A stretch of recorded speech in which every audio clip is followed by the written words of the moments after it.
Oh, hello everyone. Hi. Greetings chat. Welcome back to Qingqiu.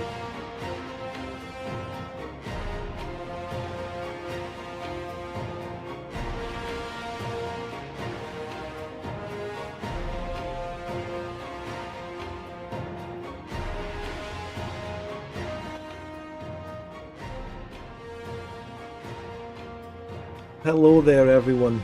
Hello. Let's get that chat on the screen. Hello that guy, Chess Pick, Peacegiver. Woven, are you planning on streaming Lethal Company anytime soon? I wasn't home during the last stream.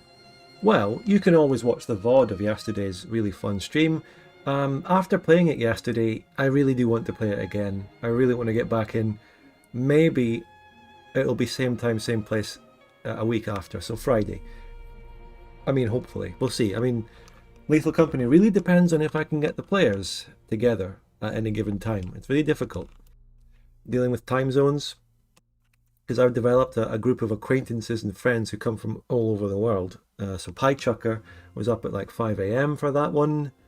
Weevil, it was midday, so we went a little bit later to do something in the afternoon. And Dinostan was there.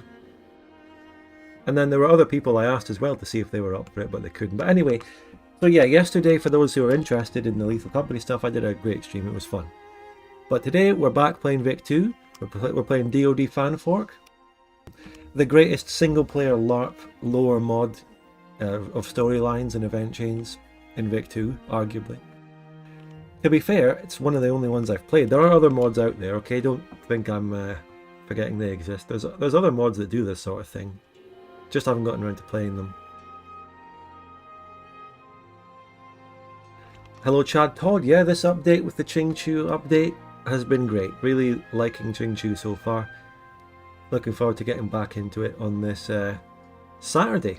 What would you rather do on a Saturday evening than playing the nation of Qingqiu in Victoria 2 DoD Fan Fork? The former Japanese colony which imported loads of Chinese labourers to work the gold mines which eventually rebelled under Chinese rulership. I mean, what else would you rather do? What else?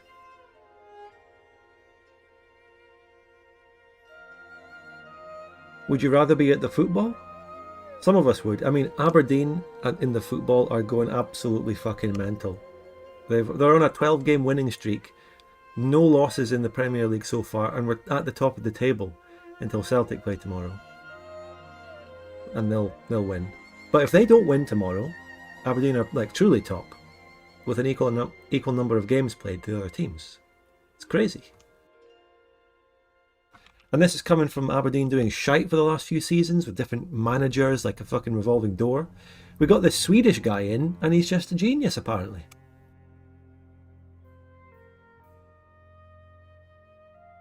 Anyway, we're not only here for Lethal Company and football, we're here for Victoria 2 single player playthrough as Qingqiu. So I'll get towards introducing that soon.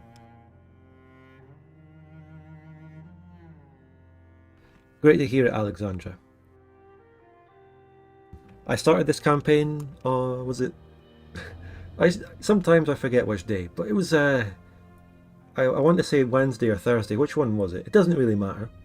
I started this playthrough. It's been a while since I did a DoD Fan Fork playthrough. I did loads of them on Twitch. Don't think I've actually done a DoD Fan Fork playthrough until this one, since I came back to YouTube. With my stunning return to YouTube streaming with the big Scandinavia multiplayer about halfway through the year, June, May, whenever it was. We came storming back onto the YouTube streaming scene with that one, getting my highest consecutive viewer count in Victoria 2. I mean, I technically had a higher one when the Victoria 3 announcement show was going on. But if you count actual gaming and gameplay and not some special event like that, it was crazy. Anyway, so I came back to this one. The reason I hadn't been playing DoD Fan Fork for a little while was because I was just waiting for this Qingqiu update. They've been teasing it for like months before this came out, you know. And the reason it took so long is probably because this update also entailed a full-on China update at the same time. And you can imagine that China probably takes a lot more time and work than merely this weird American nation.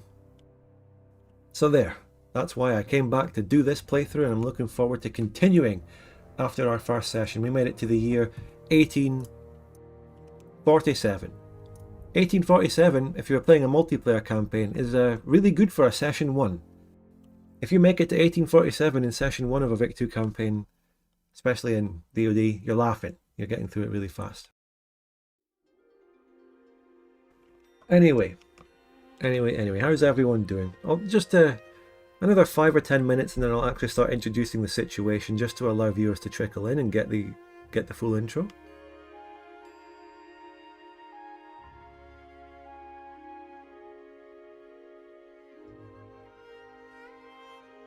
This time, of course, I've got the Three Kingdoms Total War soundtrack on in the background. By the way, in some of the comments now and again of the Asian Hugbox series, people are suggesting play some Total War, play Shogun Total War, because I'm using the soundtrack of it all the time. And you know, maybe I will have a Shogun Total War playthrough, who knows? That sounds like fun. Or we can go a little bit more exotic and a bit more modern and play fucking Three Kingdoms Total War. What's the consensus on Three Kingdoms Total War? It has this banger soundtrack that goes hard with anything China related in a Vic 2 video, but how's the actual game? Shogun 2 and Three Kingdoms are both really good games. I know that Shogun 2 will be way more popular. People love that game. They have a soft spot for it. The nostalgia as well, because it's quite old. Follow the Samurai, yeah. And hello, Common Assault, I haven't seen you for a while.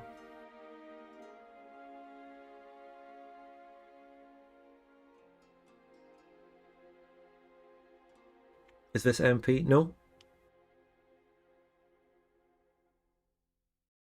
I've never played any of the Warhammer Total Wars. Never played them.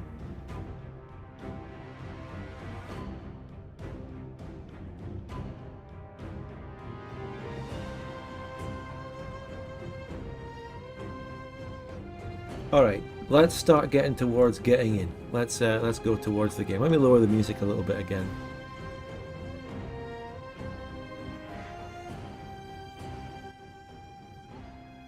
Oh, just a thing first though, you know, I think my position on timestamps, I have this weird position where I'm very pro timestamps in my VODs for multiplayer streams, but not single player streams.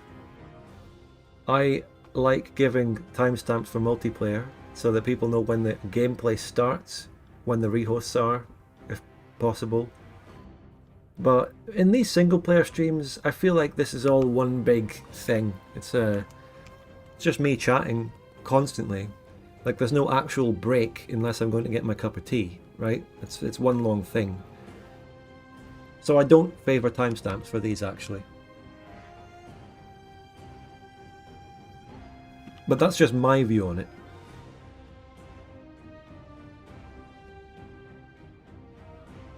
Is this some sub-mod because I swear main branch borders don't look like this? Well, either you don't know about the recent Qingqiu update, or you don't know about Fan Fork. You must know about Fan Fork because you're talking about main branch. Unless you mean the DoD in the multiplayer. Spud, do you call it soda or pop? And none of them. Neither. What word? We would just say juice or Coke. I mean, Coke is a specific brand. It's juice or something.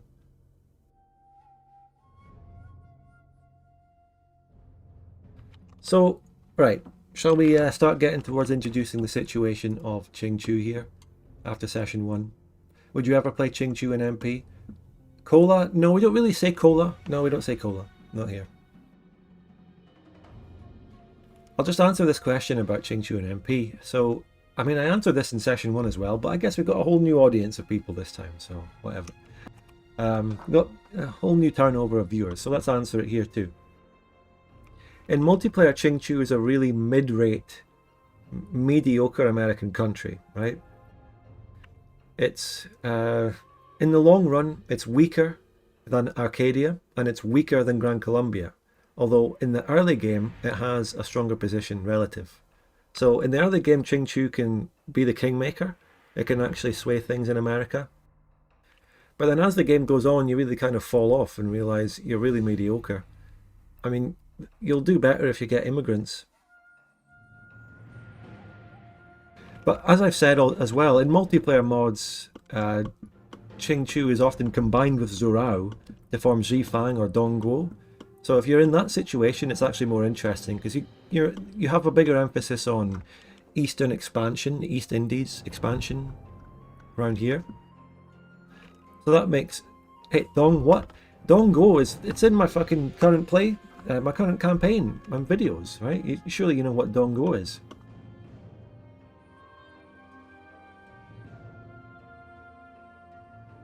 In the Asian Hugbox series, Qingqiu is Dongguo. And that's another name for Zhifang, which is in the Bavaria series, which is the combination of Zhurao and Qingqiu. Traditionally. So, but, like, to actually answer whether I would be down to play Qingqiu in multiplayer, sure, yes, I'd love to give it a try sometime. Problem is, you know, actual DoD campaigns going on that I'd like to sign up for are kind of few and far between. So I've got to like really think of what I want to play each time. Do I want to take a whole campaign just to play Qingqiu?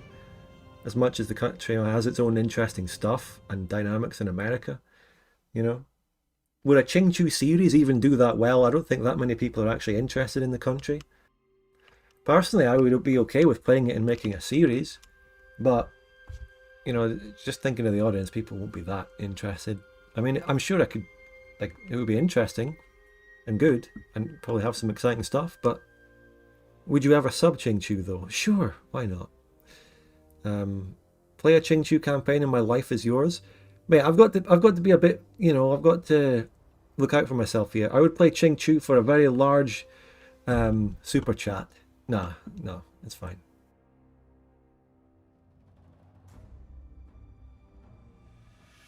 Also, people are asking if Qingqiu can form anything.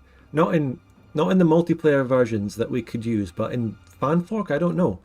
In Fan Fork, you might even be able to go back to China, which actually reminds me that I told a lie there.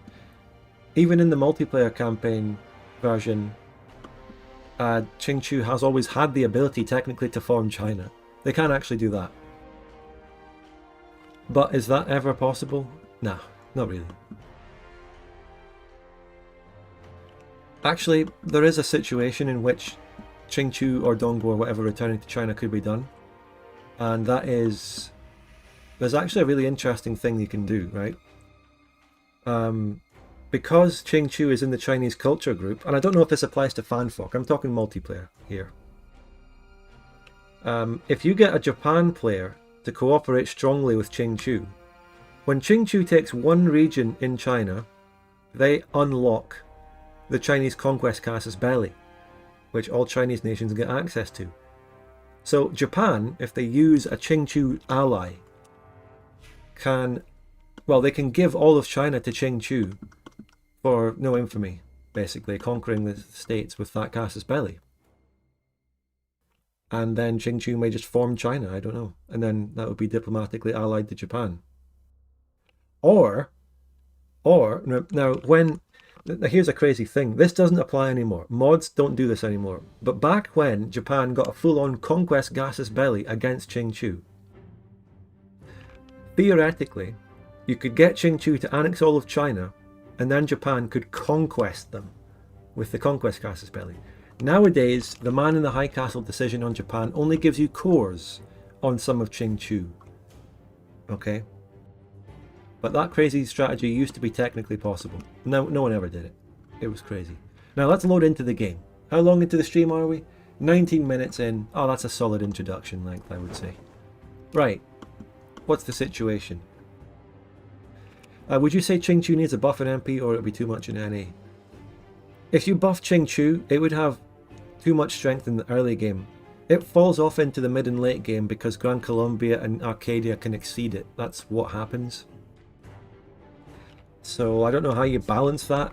I don't know if you really need to balance that. I mean, it is what it is. That is the position of Qingqiu. Anyway, so started playing this in a first session. We went through a lot of the early storyline, made it to 1847. As we were going, I took loads of notes in the Pacific using a battle plan. And this doesn't just apply to Qingqiu, you know. This is actually a pretty useful thing that I could do in any playthrough in DoD Fan Fork to remember people. I mean, thinking back to my other playthroughs, I couldn't remember all the fucking Spanish people we had, all these different names. I couldn't remember them. It's good to write them down. And I will continue to write them down as we go along, of course, as new things come up. The thing is, though, it's particularly necessary when it comes to a Chinese nation because the culture is so different, it's so far from ours that I struggle to remember names, you know, and stuff like that, so it's much easier if I write them down here.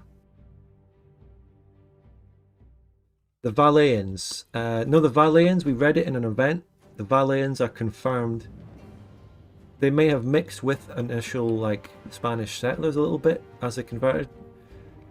But they're natives. That's what we got. I swear I read that.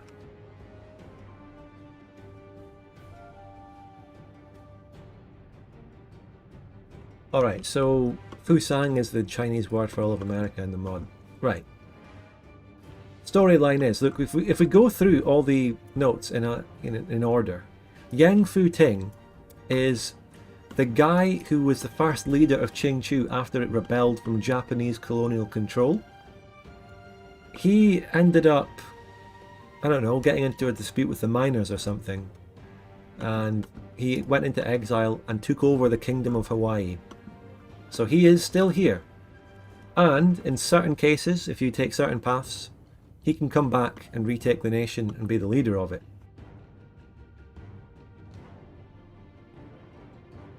Yeah, Yathan, you're completely right, actually, that Qingqiu should technically get a big buff to Chinese immigration, but that's just not the way it works in Victoria 2, and I hate to say it, but Victoria 3 does that, doesn't it? I mean, Victoria 3 has culture group preferences and things that have more effect than Victoria 2. So, you know, go and play the DoD mod for Vic 3 if you want some of that. I think that probably works a lot better. Victoria 2's immigration system really is just like it's one big pool of all the world's immigrants that go to the top immigrant attracted countries. Like it's not a realistic system, it's not a particularly good system, but I don't mind it, and that is just the way Vic 2 works, and it's what we've come to be used to. So anyway, that crazy guy went exiled. There's like a council. We're a kind of country is in a decentralized position. We're a confederation. There's different local autonomous places. The Koreans actually And then their culture, the Korean culture that lives here, are called Boyoyans. Hard to pronounce. Boyans. Those are the Korean people who emigrated. See, this was all formerly a Japanese colony, so Japan set up the northern bit here to be a Korean area. Can't remember the exact lore of why, but it did explain that. Yeah, Yeah, like you say, there are things and there are certain modifiers you can use to do preferences for immigration, but it's all a bit difficult and it doesn't really work properly. There's things where you can make puppets prioritize immigration to each other, but I can't remember. Anyway, to some extent, we also have these semi-autonomous puppets. 3 of them, in fact. The Kunmin League. Oh, actually, the Kunmin League, Rongtian, and Shaosong. And these are kind of native protectorates, because this is where most of the native people live. Pueblo people, what we call Numu Xiaosongni people. Natives, Native Americans.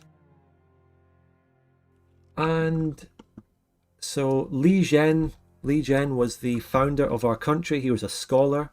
He was exiled from China. The Japanese colony took him in, but then he inspired the people to rise up. Yi Fengzhong Jun are the Minutemen. So this country is founded on miners in the valley who mine the gold mines. They set up Minutemen, who were the leaders of the revolution against the Japanese colonial government. So they're an important factor.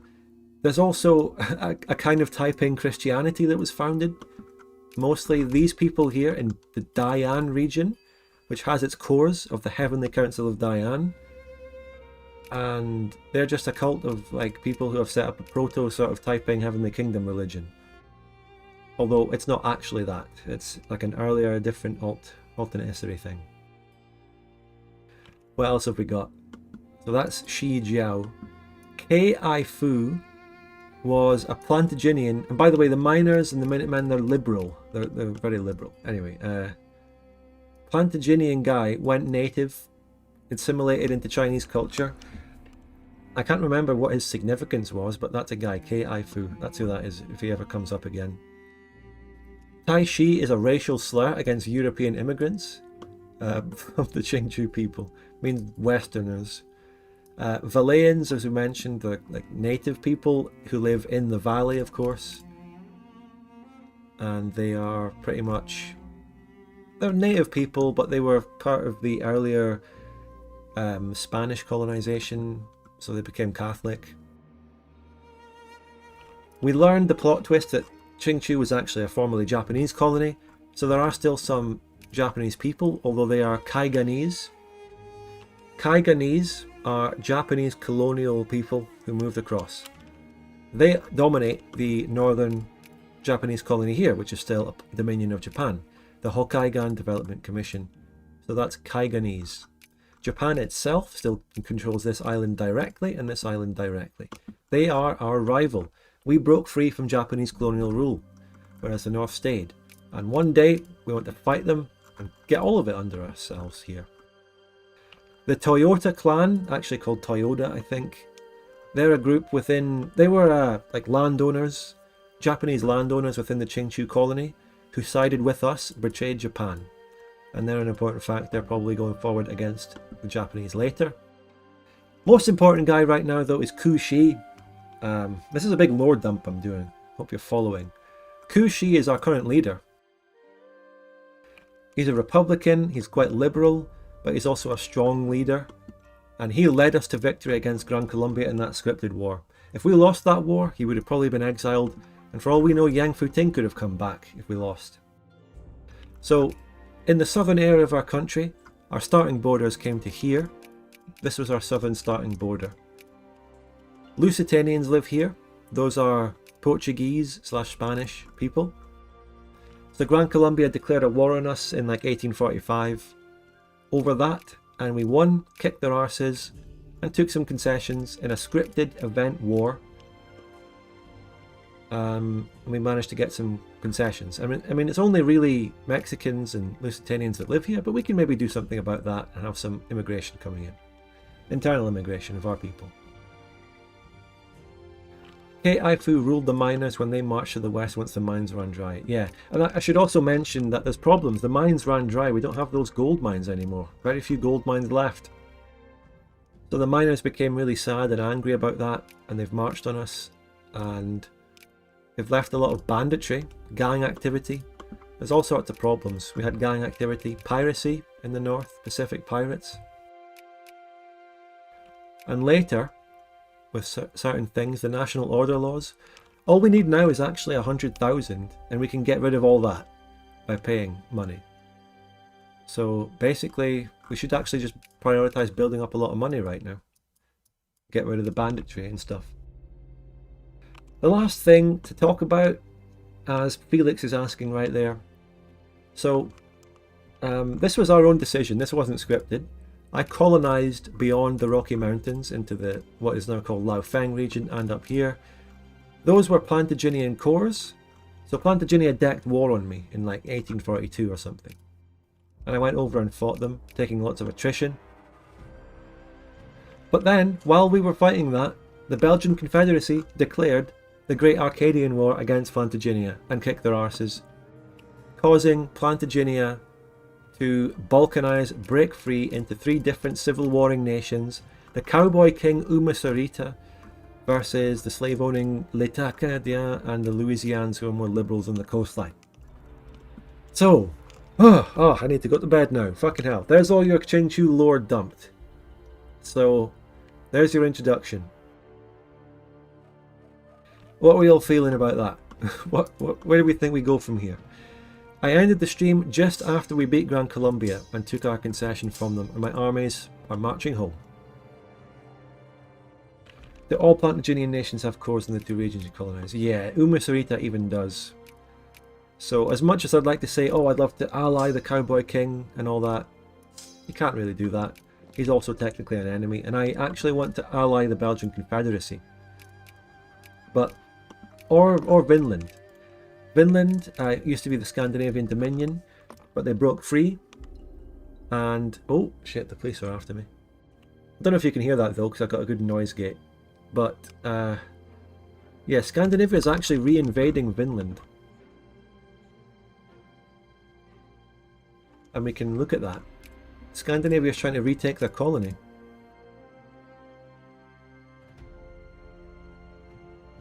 But for some reason this is actually technically a war between Masgeland and Vinland. I don't know if Scandinavia is taking it back here, or if there's just one colony annexing the other.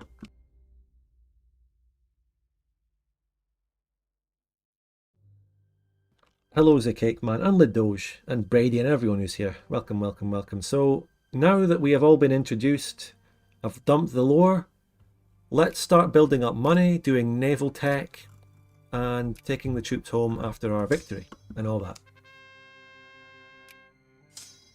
Wait, who was that just went bankrupt? Was that just Vinland? Didn't even read. Wait, the war, is this war? It immediately pieced out. The Kingdom of Vinland just annexed the smaller colony of Maskerland. It's a Scandinavian sphere. I don't think that is the independence war. I really don't. The lighter blue parts of my country are puppets. And we'll be able to annex them later at some point, probably.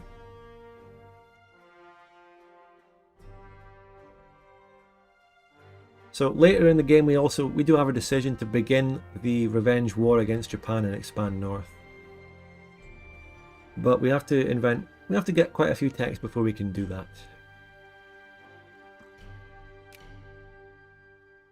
Great, Cake Man, great. Good stuff. So, can I actually change my national value? Is there anything I can? I'd love to get a national value that increases immigration.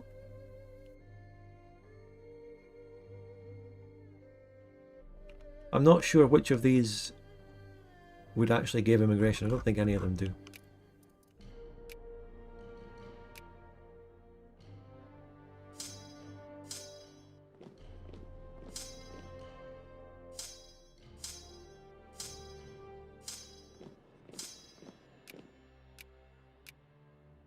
Yeah, we lost quite a lot of soldiers in that war. It was quite a tough one. Yeah, it was brutal. We lost a lot of men. A lot of good lads that died in that war.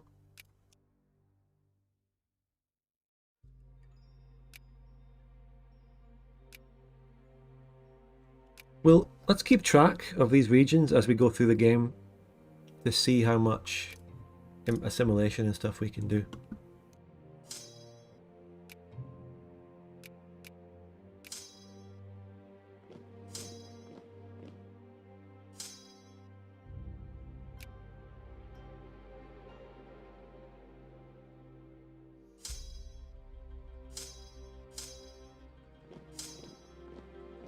My militancy is rising. Yeah, that's really good actually.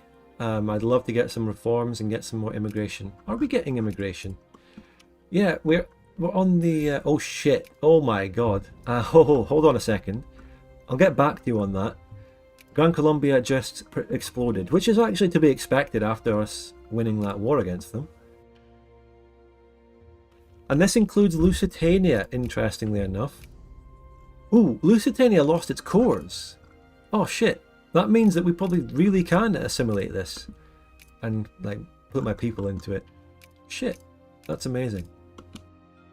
By the way, yeah, there's iron. We got some iron in the land we took from Colombia. So that's good. It's the only bit we have, even if it's a puppet right now. By the way, I should... I didn't really consider this, but I should sphere my puppets. It doesn't really do much, but I should. I already sphered the Incas, so that's nice. Perhaps I should sphere Lusitania and ally them. You can get cores on the two westernmost provinces of Lusitania as well. Well, thank you, I guess. And maybe, I don't know if I ally them. Let's ally them for now, because they offered, and see what happens, but we're not going to rule out expanding into them later. I just rolled this general, who came at the top, but he's only a 1-1. He's actually shit. So Santander looked everywhere. Yeah, everything's collapsing. Gran Colombia just collapsed. You'll love to see it.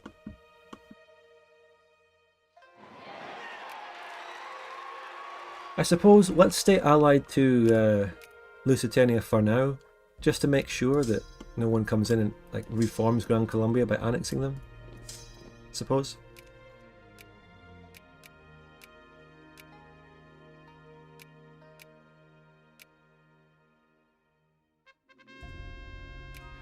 Violent elections, that actually increased militancy. Very nice. What do you think we should do reform-wise now? Universal voting would be a giant boost to immigrant attraction. Starting to get press rights is nice. Unions are good to start pushing towards social reforms. It's got to be universal voting right now, hasn't it? You're my people, chat. You know, you get to have a say in how the country's governed.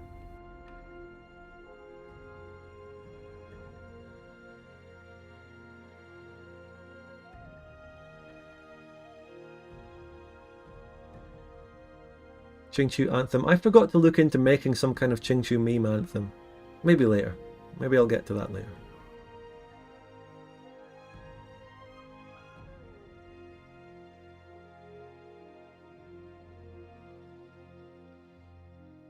Censored press doesn't... I mean, it's it only gives immigrant attraction +1. Would it make sense to choose something that not many people want, thereby not lowering militancy? Good point. People don't really even want any of the reforms, actually. People really don't want them.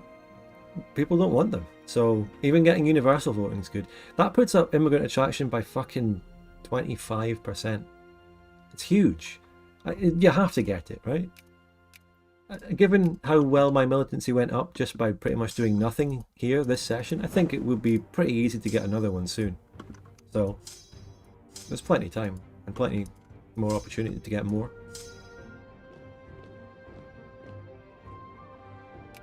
Let's see if that starts to increase my immigration. So immigration is actually going up. All capitalists are all pops. All pops.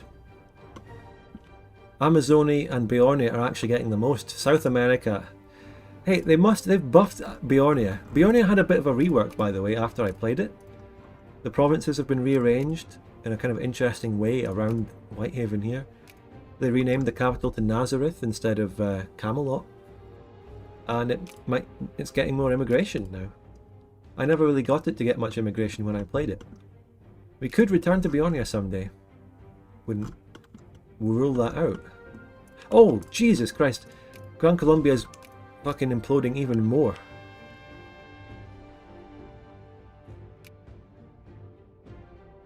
Italy formed. Damn, Italy formed. Okay.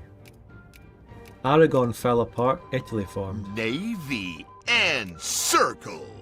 Fast some money. The new series is a tough watch with all the shitty roads and a few wars. Thank you, friendly merchant, for speaking in a beautiful Chinese accent to me. 300 ZAR, South African Rand. How much is that? How much is that? Thank you so much. Can we get a currency conversion live? War policy. Let's get people towards jingoism just in case that's ever a problem. Jingoism requirement. Next tech. Going towards Navy was important because that was one of the requirements to do the war on Japan. So I'm going to get steamers now. I'm not going to pay to upgrade my ports because I want to get rid of the bad modifiers with the decision. We just got more gold. There's been a gold rush in the Korean region. There we go. 13 quid. Great. Thank you so much.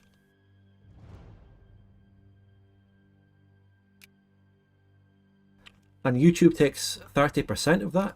What's 30% of 13? About 3 or 4 pounds. 4 pounds. £4 30 or something, isn't it? Right. And YouTube just took that from me. Most militancy. I think we can pass a reform whenever the cooldown goes off because we've got quite high militancy here.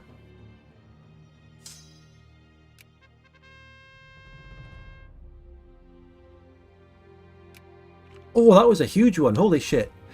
That event was massive for militancy. Wow. And by the way, I hope you all enjoyed part 6 of the Asian Hugbox series because that part was like the fucking huge part that everything else has been leading up to. And people have said in the comments that it's worth the wait for the rest of the series to get to that one because it's like the culmination of everything. That's like... It's not the grand finale, but it's like a finale of the first phase of the campaign, if you know what I mean. It's like a season sort of thing.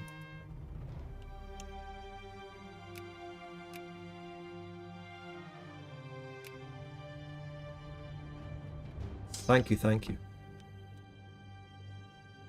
Does high militancy negatively affect immigration? I'm not actually quite sure, to be honest.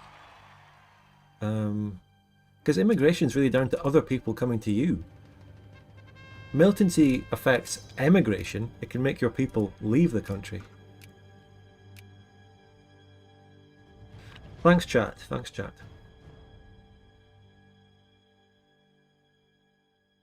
Where do you find these niche history 70s films for your series? Oh, I just look up Chinese movies about this period. Here we go, we've already got our next reform. Let's get the press on the go.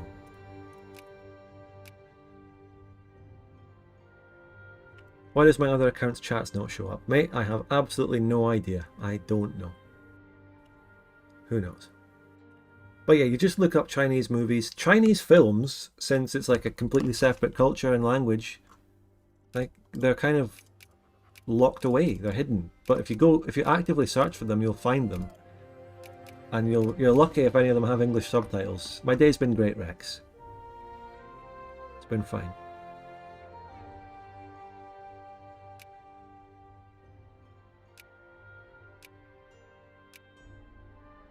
I've already started some light work on the next few episodes going forward in the series, of course, although it's probably not going to be weekly.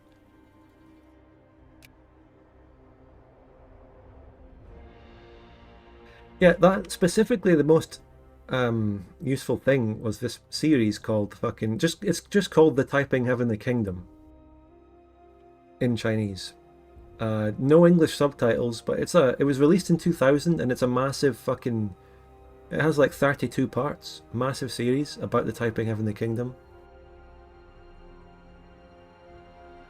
And I think the reason that they made this series about the Taiping Heavenly Kingdom and the fact that they kind of glorify it at parts. They kind of glorify the thing, right? They make these epic scenes where, you know, Hong is riding out on his horse and everyone's cheering. It's like glorified with great music. I think the Chinese Communist Party kind of looks back a little bit positively on them because they were kind of a peasant uprising against the decadent, corrupt Qing Dynasty. So that's why we get this kino, as people say nowadays, called the Taiping Heavenly Kingdom series.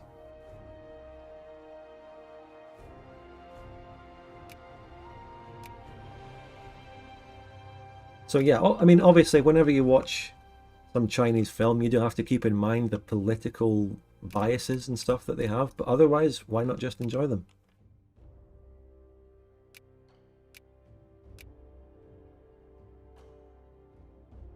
We watched a movie about the Qing siege of a Taiping city in my history class, but I don't remember the name. It was probably Nanjing, which was called Tianjin under the Taiping, which was their capital and the place they set up. And circle. And it was under siege for ages. Breakaways that would you want to start eating, if there are any that you want to eat. Thank you, Emperor Malgus, for the $10. Good. Well, it's got to be Lusitania. I've been informed that we can actually get even more cores on it. We've already broken our alliance with them, but I'm still prevented. Am I still prevented from justifying? Oh, fuck it, mate. We can actually go in on them already. Do you want to? Shall we just map paint a bit more down the coastline? Fuck it, with no truce on them. I can start getting the infamy rolling. I don't see any reason not to. How about that? Let's map paint down the coastline and take these two regions. How about it? Acquire state. Let's go.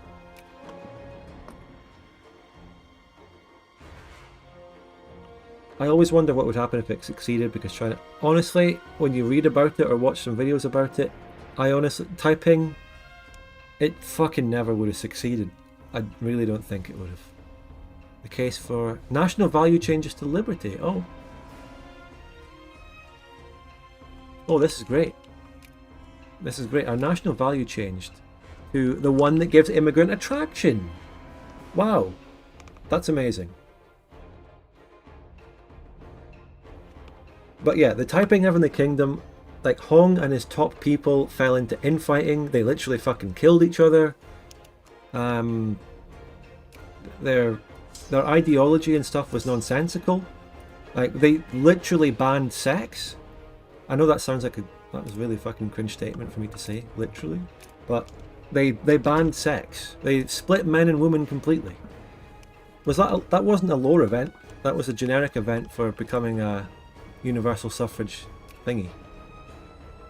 So the Taiping Heavenly Kingdom banned procreation because they thought that the kingdom of God was upon them. So they thought, well, yeah, they thought they were it. They thought they were the end of the world. So they didn't really plan ahead, if you know what I mean. They didn't think far ahead. They thought they were the fucking end. I mean, the basic premise of the Taiping, this guy claiming he was Jesus' brother, sounds crazy, and it gets even crazier the more you look into it. It gets worse than that.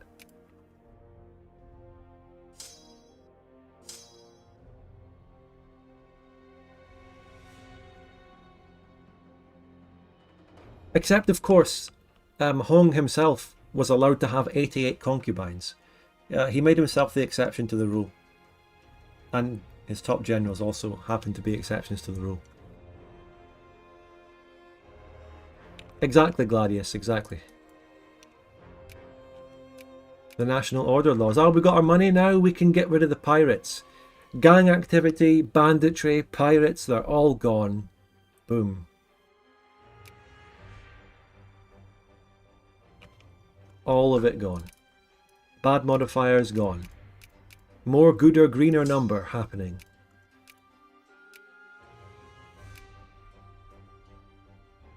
Hello, randomness. Throne of Lorraine is a mod that's kind of on my radar that I'd like to try sometime. Yeah, never gotten around to it though, because I have this. I have my comfort mods that I always turn to.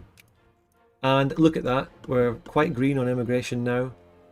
We're getting a lot more. We're one of the top ones.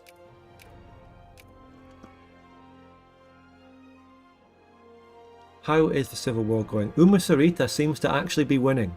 The Cowboy King is winning the Civil War.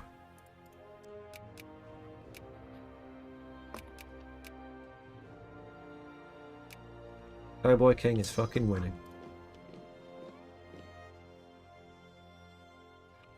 I went back and read the event, and it sets up the mechanics of Federalists and Confederatists in future events. I think it was a lower event.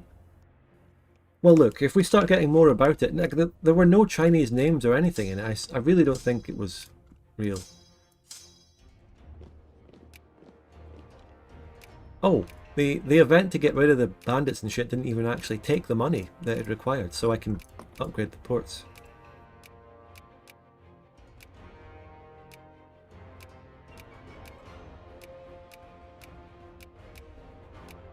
If this was multiplayer, we would have a big navy, because this mod splits things into quite a lot more states.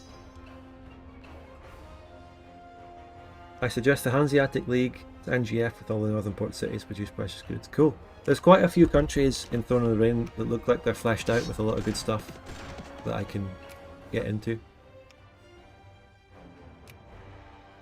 2 defense general, not terrible.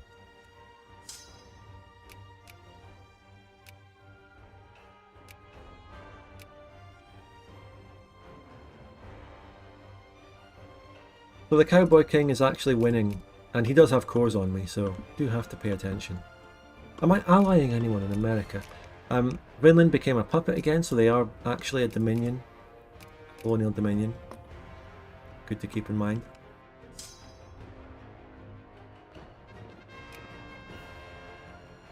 I got a place in the Suncast's belly on the Cowboy King. What do we feel about that? We can take the Apache lands, guys. Oh, while he's weak. Although they're allied to the Belgian Confederacy, so maybe not.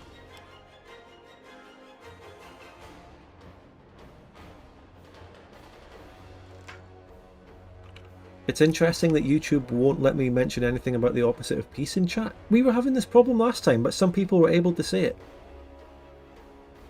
So I don't know, it's weird. Can Belgium even get to you? Yeah, they'll get military access through someone, yeah. No doubt. I don't want to go to war with the Belgian Confederacy, they're much stronger. Calm down, guys.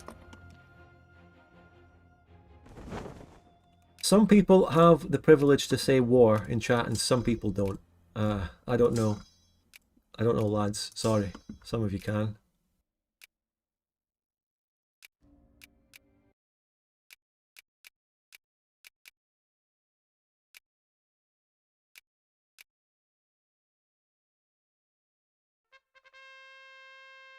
The case of universal suffrage and lobbying.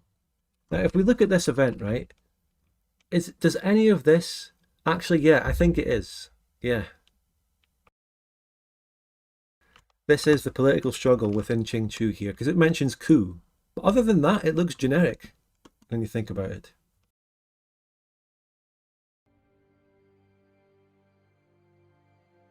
We've had too much war in the chat. Start typing peace. So the ability to vote is one of the most coveted rights in Qingqiu. There's 2 parties here. There's the blue events and the green events. I'm not really... By the way, Taiping means peace. Taiping means great peace. Which is why, if you look at the description and the timestamps, the chapters of Asian Hugbox Part 6, the scene in which, I don't really want to spoil it, but peace happens. The scene in which peace happens in the way it does is called Taiping, and it means peace. Great peace. So what happened in Part 6 was a great peace. It's all poetically coming together. It rhymes. It's like poetry. So anyway, I don't know if I want to read all of this one, but...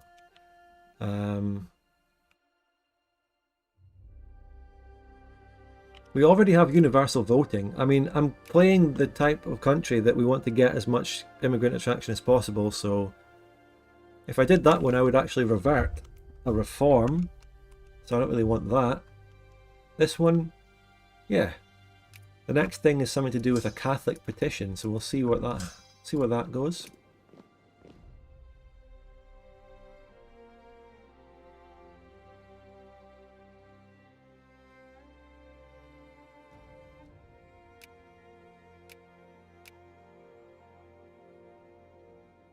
The Danubian Confederation, is this a reference to the hit series on YouTube known as the Bavaria series? I don't know.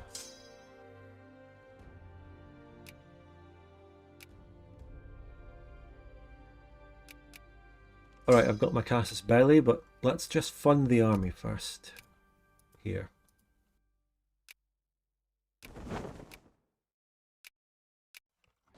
Let's also go down and blockade them. California, this is all one region, and I've already built the port in it, and it's the northern one. Is it possible to change the colour on the UI like this mod and other mods? I don't know. But yeah, I mean, it's possible to change the UI, hence they've done it, so you can mod that, I guess. I don't know how. Some people will know.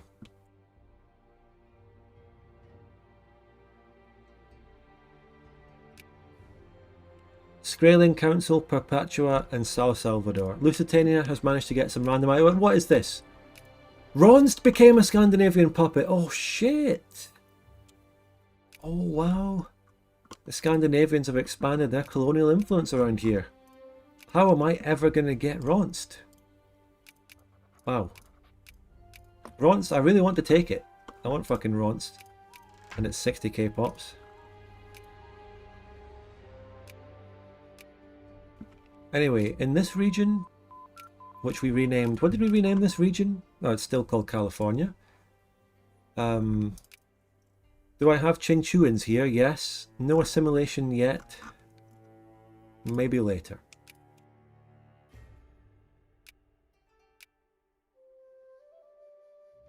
What's another tech that I need for this? Military statistics. Nationalism and imperialism. Well, that's still a while away because we haven't even got state and government unlocked yet. Military statistics, where's that one? Well, let's get military plans, which gives us some more mobilization anyway. That's a good one. Probably is a good idea to get some military tech. Let's declare the war. Oh, let's take a reform. Let's take fucking free press.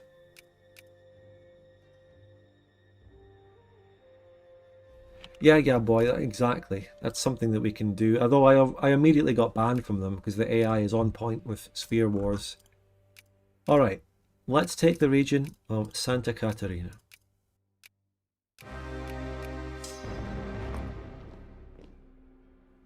We're at war with several of their allies as well. More factory time. I can't directly build any factories with this government. So we have to kind of wait until such a time as we're able to do that. And we'll see what happens. Elia, thank you so much for 5 gifted memberships, mate. Thank you. Enjoy those. Enjoy those emotes to all those lucky people. I think we're all out of sync, aren't we? Potato Blight, let's fucking go. Yes. Brilliant. Immigration, gone. Maybe because we're at war.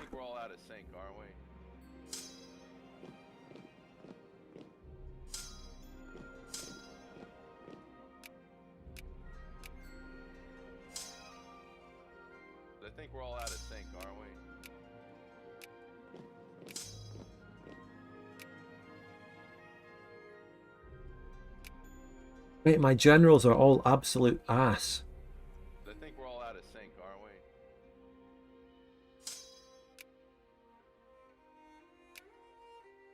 By the way, did not expected bad Frank's return. Listen, you should have expected bad Frank's return because remember that video from last year called what was it called?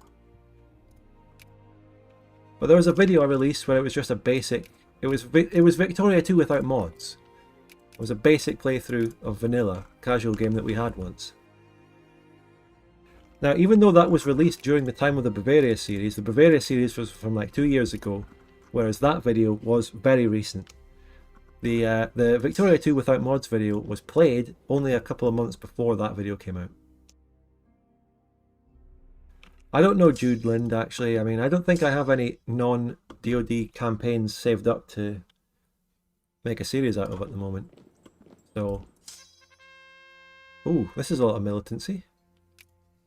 It's not. It was actually very localized to one shitty province.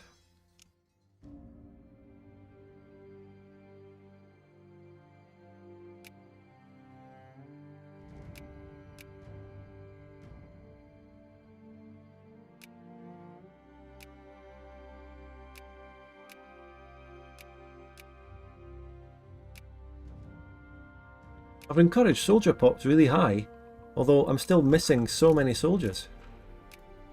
I think they're all coming from other regions.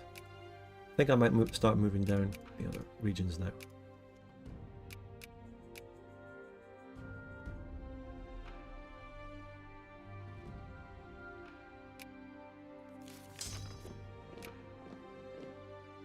Have you done a Belgian playthrough in DoD FF? No, I just did Plantaginia. Heirs of Aquitania series when? Ooh, funny you should say that.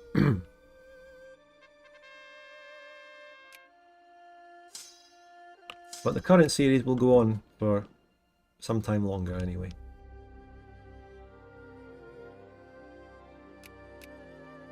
Alright, let's start going into trade union reforms so we can start moving towards social reforms now, because we are maxing out, absolutely maxing out the political reforms.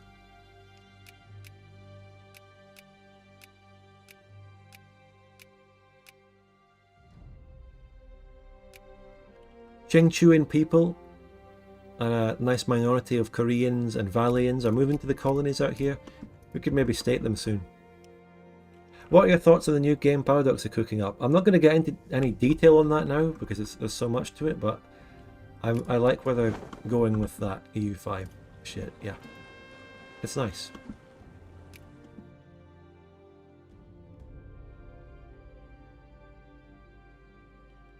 So there's a big Shun versus Dzungar war going on.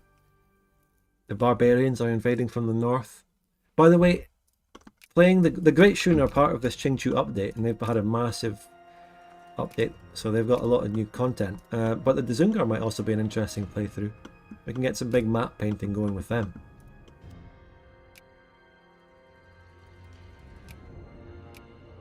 I'm adding Texas as well.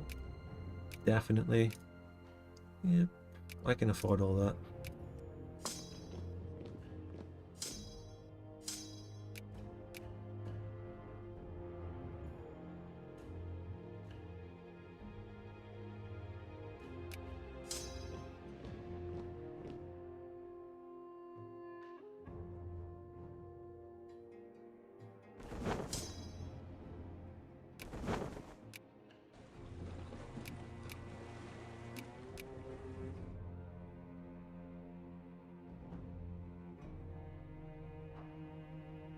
Do you think they'll add Rupert's Land to the Fan Fork? Are you a one-line gimmick account, Ming China?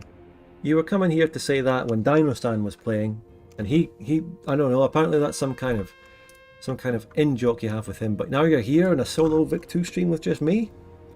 Anyway, so the Catholic petition. Before Qu became first speaker, one of the groups he found popularity with were the Catholic Valayians. Okay. We remember them, we've got the note, we know who they are. Now those Catholics have sent him a proposal asking for Catholicism to become a protected religion in Qingqiu.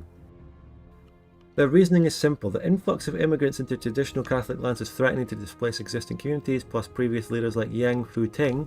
We have him noted as well, we know who that was, he's still in Hawaii. Okay, good. They've persecuted the church, so many Catholic communities have no legal recourse in those times, and many are fearful of future attacks. Reaching out to reassure the Catholic Church that Catholics will be treated fairly could help Qingqiu in the eyes of the greater Catholic world.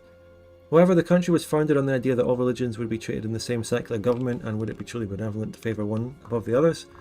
Oh, I was hoping for an event where we could go fucking Taiping religion, or Shi Jiao as they're called here. If there's any event to go more into them, I'd lean into them, I'll do it. So we can either set up a concordat with Rome that changes some... It just changes a bunch of militancy and stuff, or we can make them angry. We can make the Catholics happy or angry. We can give them special protection or stay equal and secular. This one increases militancy, which is good for reforms. That's all I'm really thinking of.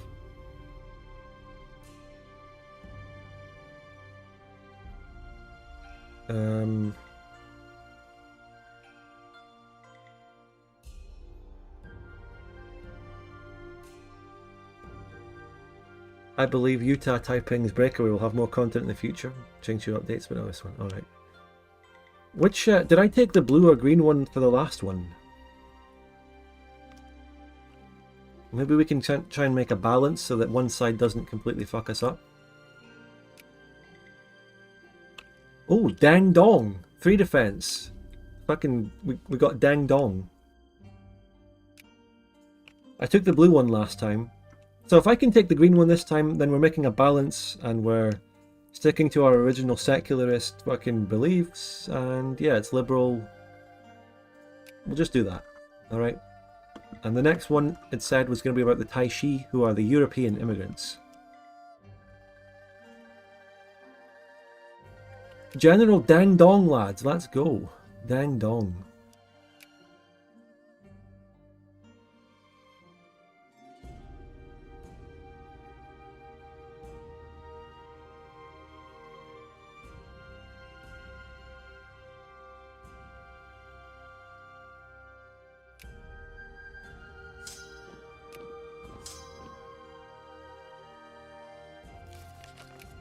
Should we take a note about Dang Dong? And just note that he is a legendary general.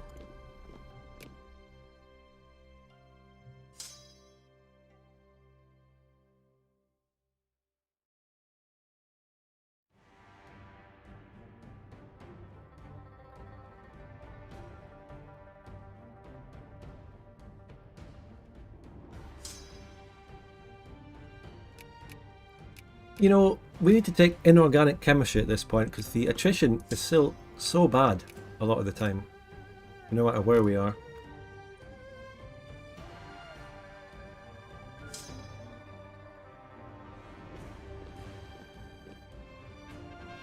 Could you show how you make those notes? New evidence worth a scandal? This is a generic event that makes people annoyed, which is great. What else was I going to look at? Oh, can I just piece them out? San Salvador is the fucking war leader. Who are they? Where is San Salvador anyway? Oh, it's actually this big country. I thought they were just a tiny province. Fucking... They're big on the map. They have 6 brigades. They're the war leader. War leader mechanics in Vic 2. It fucked us over in that episode. And it's weird here as well.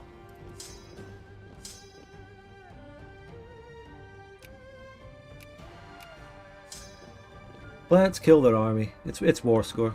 We're going to need the war score to wrap this up. So let's waste my soldier pops, shall we? Let's do that. We got an amazing roll, so that makes it over quicker. We just got...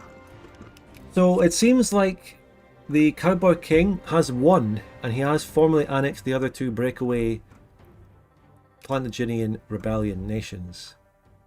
So Cowboy King Uma Sarita has reformed Plantagenia. So it's just Plantagenia with the same flag, a different colour, and they're fucking allied to the Belgian Confederation. A hug box. They've just hug boxed against me. This is disgusting.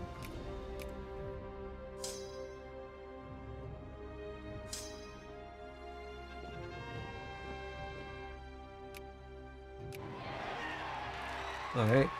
So we are getting more points in Ronst. Let's try spearing them. Who are the Plantagenians in this mod? French people. Yeah, basically.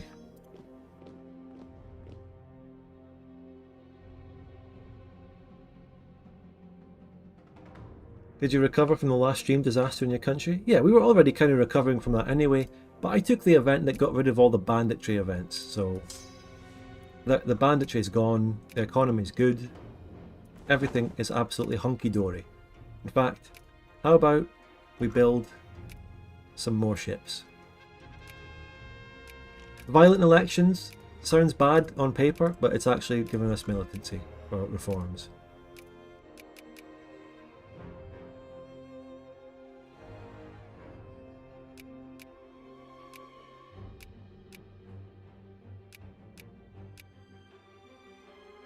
Can Qingqiu form any tag? I don't know. Let's find out later. Oh, now we're losing money. Oh dear. What happened? Building those ships. Have you ever played Dawn of War? No, it's me, Raph, by the way. Hello, Raph. Good morning, everyone. Riots? How is it getting this? This is a bad election. Fucking hell. Let's not kill any people. Okay. Whoa. Alright. We can take a big reform here. We can take a reform.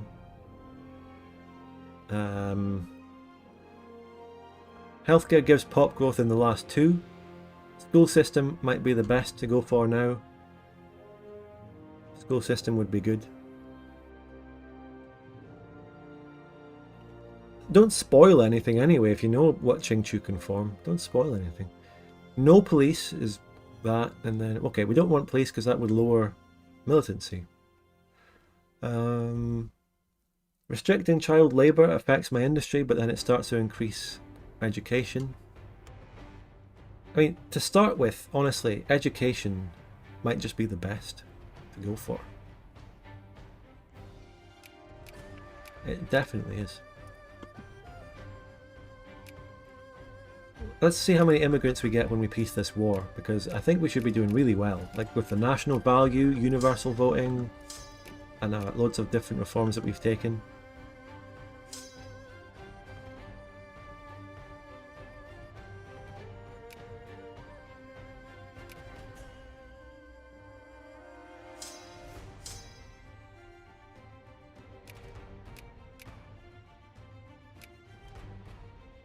The Muscovite Wars era, it's all kicking off in Russia.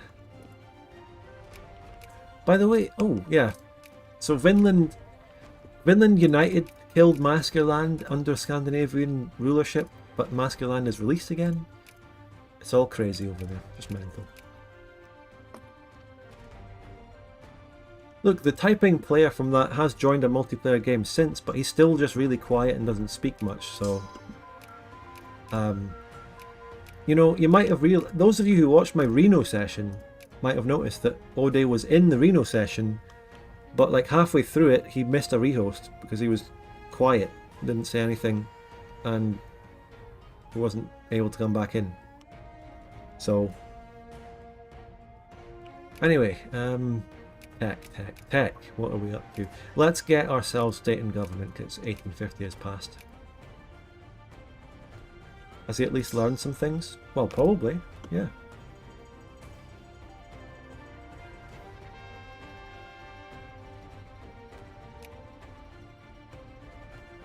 What's a good way of getting into Vicky 2? Vanilla, a mod, recommendation for a country? You can just go into vanilla and play something like Belgium or Sweden as good starter countries. Has he picked a nationality yet? I don't know.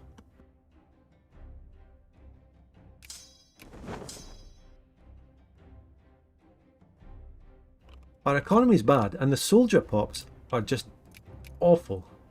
Soldier pops are just terrible right now. Disaster.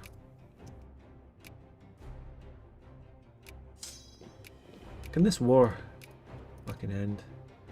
I've got tickets here.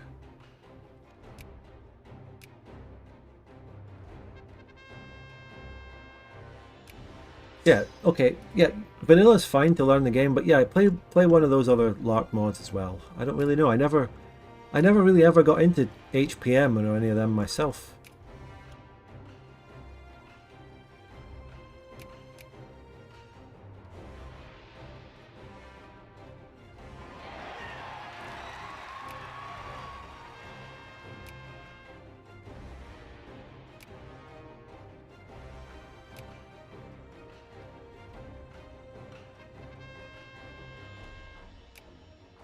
Jesus, the terrible political events are constantly happening.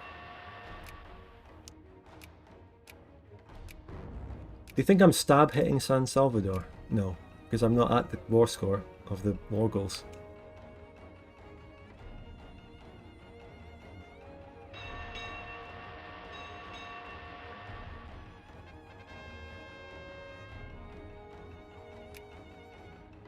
Oh, here we go. Taishi immigration.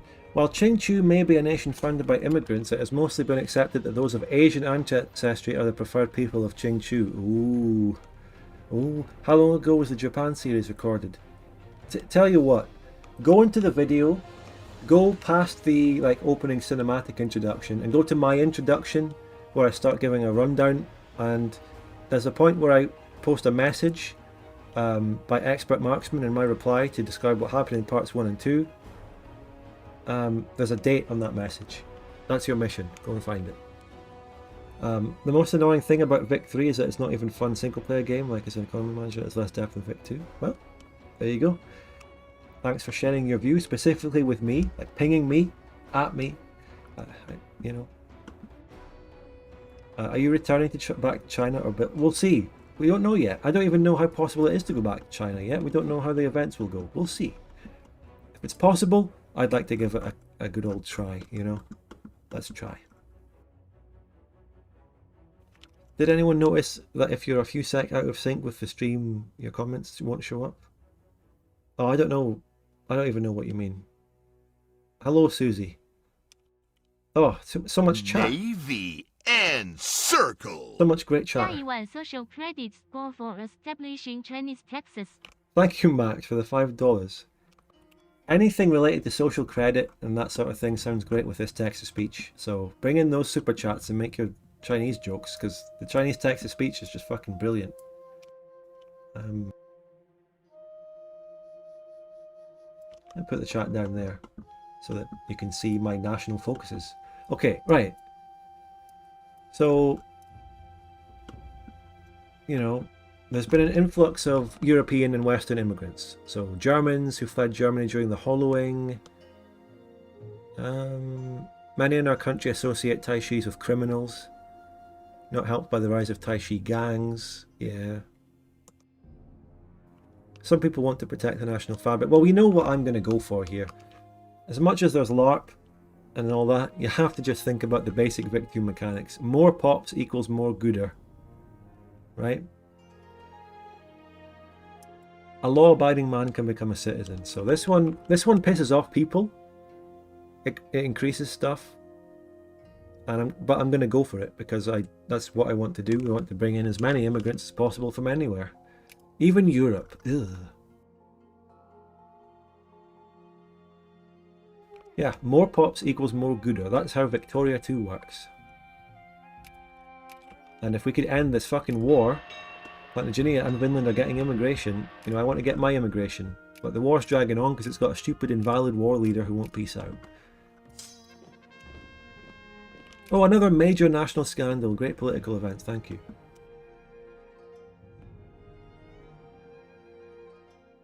Are there any good resources in the Mexican area? Good question. Well, there's lots of gold. There's lots of gold if you just want some raw money. We did take one province of iron that went to our puppet. There's a little bit more iron down there. Also reform. Only a political reform, that's fine. Let's get socialist unions. What about coal? The coal is mostly in the north. Well, you know, actually the Grand Colombian area really doesn't have any good RGOs to take. It's all coal. And it's coal in terms of the RGOs. It's not literally coal, but it's coal, you know, it's coal. Right, anyway, that's that war over. Great stuff. Open up those factories. We got our first artillery factory in there. That's good. Alright. Defund the army, make money. Someone said I can core that. Is it? Mediate the Valley land dispute. No idea what that is. That's something new. There's no sign of coring it yet, but we'll look out for that. So, the call is in the chat. Nice.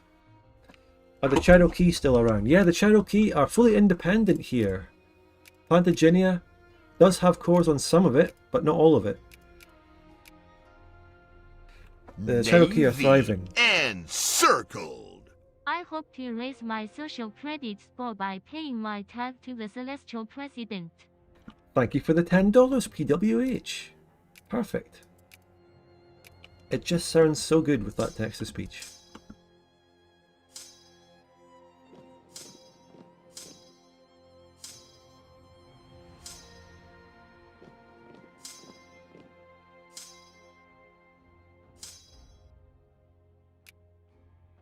Then we can build up some money, and maybe we can recover our soldier pops. I'm worried that a lot of my soldiers might be made out of pops that just don't exist at all anymore. Because maybe they've been assimilated or something. Like there's Gan Yin artillery here. So I've got, like there's only 186 of these people, Boyogan soldiers from Gan Yin. They're still the majority. I should be able to recover that if I encourage soldiers up in the Wago region. So we get them immigration? Yeah, good question. No, this is bullshit. Like Plantagenet is a monarchy. And so is Vinland. I mean, what the hell? They're fucking monarchies. Maybe there is racial bias at this point. Maybe the European places are getting the European immigrants. And China's not civved, so. Any other wacky stuff? Well, let's look around the world. I mean, Moscow and all that is having its wars. Italy formed, which is something. Qingqiu's naturalization? What's this? Yeah, full citizenship. 2 plurality. Yeah, research points. Higher infamy leads to less immigration. True. Oh my god, yeah, I forgot. I didn't realise how bad it was, actually. Minus 85.6%. Fucking hell. We need to get that infamy down. Infamy is terrible. I may have commented on that before. I think that was a factor when I was playing Bjornia. But that's really bad. It just... If you ever play a nation that wants immigration, it just dissuades you from doing anything. That's terrible.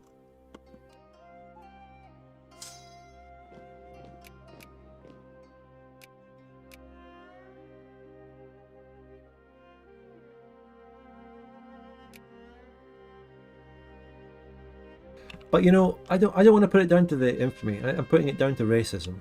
That's what's going on here.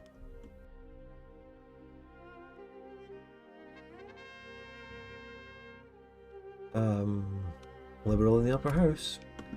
Can you tell how to burn infamy? The only direct way to burn infamy is to release countries. Unless you want to use console commands. And I don't want to do that yet, if at all. If you've watched my single player runs, you'll know about my policy on infamy events. I'm perfectly happy to just cut my infamy down whenever it becomes an issue. But I don't feel like doing it now because it's different from just conquest. Like I used to lower my infamy all the time in single player runs just so I could keep conquering shit because it felt like an arbitrary limit. But right now, this is the game mechanic, this is the mods mechanic of lowering my immigration, so I'm not going to bypass that, if that makes any sense.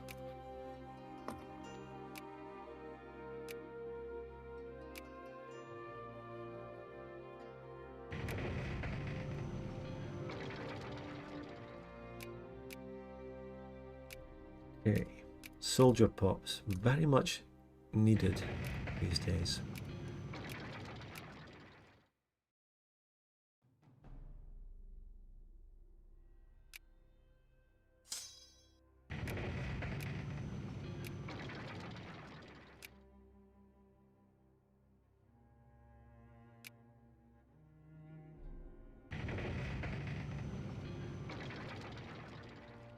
Do you accept the Koreans too? The Boyoyan guys are Koreans, right? Yes, yes, and yes.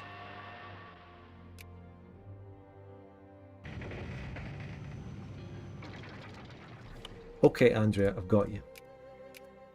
So right now, we are just going forward, building up the country, watching the green numbers increase, and we have got another event here. This one is, oh shit, this one's directly related to the Taiping people.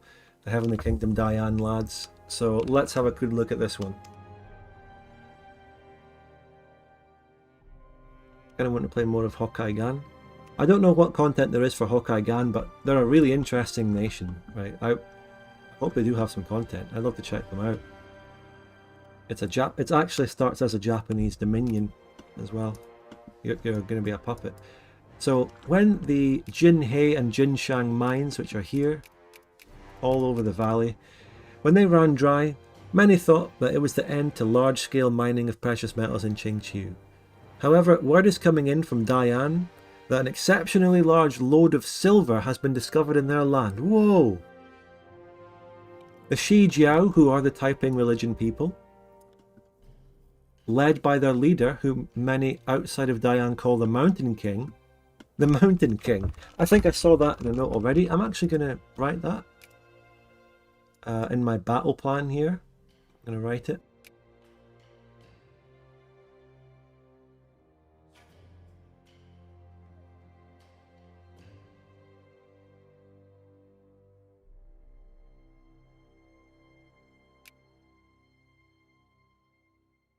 Like a little sub-note there, next to the note about Shi Jiao. Okay, their leader is called the Mountain King. Silver Rush New Vegas reference. So, they've immediately set forth to create mines to exploit the new silver lode, and have formally asked that the central government stay out of their mining operations. Oh. Despite this, many are worried that this silver rush will go bust quickly if the Shi Jiao are allowed to continue their unregulated mining. A proposal has been made for the creation of a Ministry of Mining to be created that will draft and execute regulations for the sustainability of mines. Even though this new ministry might be beneficial in the long run, it would handicap the growth in the region as a result of the silver rush, and the Mountain King has made it clear that any interference in their lands will result in consequences. Oh shit. So it's more in the national interest to regulate the mines, but that will piss off the Dayan Taiping people, and it could lead to them rising up against me later. And it's also the green option, and I've been taking more green options lately. So, but if I let them do it, then it gives them a gold rush event without changing. I think this is what happens, right? If I let the Dayan keep it, they get a developing homeland modifier and a gold rush modifier, but without actually changing the RGO. If I take the government control, then it changes the RGO, but it doesn't do anything else, and it pisses them off, leading to a... Does your family know about your YouTube channel? Yeah, it's my job. Of course they do. Weird random question. Do you get gold either way? No. Do they both? Okay. Yeah, they do actually. I misread it. So Jinshan is the region in question. My brother in Christ, Jinshan is already precious goods. It already has been the whole time. Is it your only job? Yeah. I still get asked this all the time. I've had the same situation for like 4 years now, and people are still surprised and still ask, is this your job? I've been saying it, I've been telling you, this is my job, and it's been my only job for like 4 years. It's my life. It's been my income, and people still don't know and ask and wonder what the fuck is going on. Not my family, I mean you. My family get it, but you don't get it, and you're the ones watching this shit. Anyway, so this is a very difficult decision anyway here. So, like, I feel like this modifier, the big modifier, only lasts 3 years. So things will probably fall apart after 3 years, but if we take control, then it's more long term. I mean, I think even if you do this, the fucking precious gold will probably disappear after 3 years. That's probably what will happen. Chat is stuck in the Victorian era. Looked it up in the files if you want to know the consequences. No, God, no, that's not how we do things. We don't like look up the files to like min-max each event. We're playing the game. That's good. It's good that you asked first, thank you. But I've got to shut it down. Got to shut it down immediately. The Taiping glazing must continue. So, the long term or short term. We've been taking the green events a lot, so if we want to create a balance, then we go blue. Encircled. The Japan series rocks. Thanks for making Fridays even better. Thank you so much, Flaming Bull, for the $9.99. I appreciate that, and thank you for the kind message.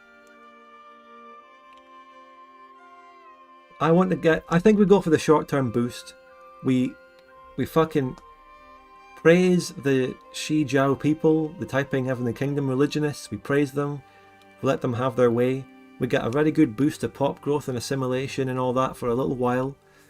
And, you know, the RGO doesn't change anyway. You take power away from rigid fundamentalist groups to further liberalise. But look at the pop growth. Look at the pops. I'm doing it. Because I'm also keeping in mind that I want to try and keep a balance between the blue and the green different approaches. I don't know how that message got through the censors, Joe Johnny, but I'll leave it. So we get a big event. Well, it's actually not in all of it. Jinshan itself gets Gold Rush, which is life rating and immigration attraction. Sumen gets developing homeland. This is like, must be the capital of Dian. I guess it makes sense as people are kind of passing through to get to Jinshan, the big city, the great capital of Dian, you know, Salt Lake City, builds up along the way. A lot of people move. So does this give us immigration? No. Nothing counteracts this fucking infamy.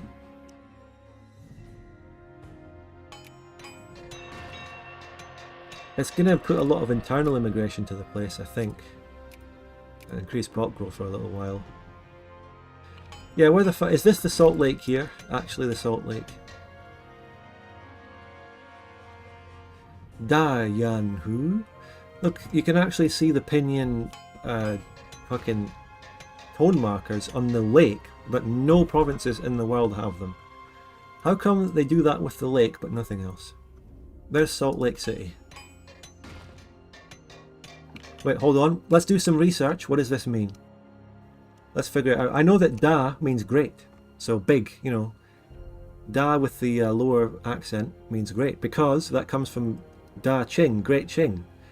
Or other dynasty names. Right, we're bringing out the Google Translate, everyone.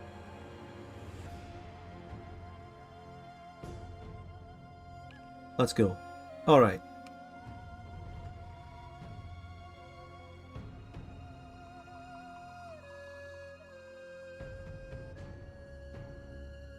So how do we do this? Does it mean Great Salt Lake? Well, maybe it does. Let's see. Oh my god. Is it? Is that literally it? Dayanhu? Dayanhu? Wait, that's not how you say it. It is, that's it. Great Salt Lake. I speak Chinese. Oh! Susie speaks Chinese. Well, that's perfect because we were going through all the things last stream, trying to learn Chinese, see what things meant. And we've got someone in chat. Got someone in chat who knows.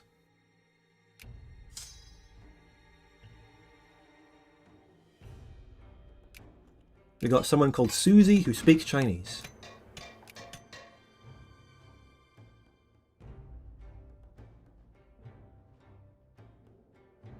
The Great Salt Lake.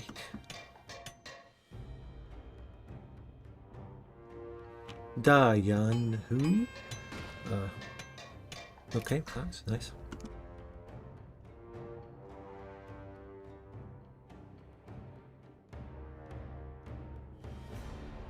But yeah, the Heavenly Council of Dian has its cores around there.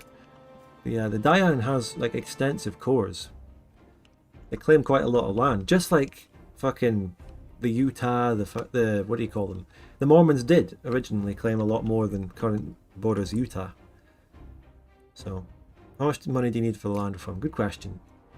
I'm not even entirely sure what the reform is. I need 500,000 as well as market structure tech. We can easily grab market structure.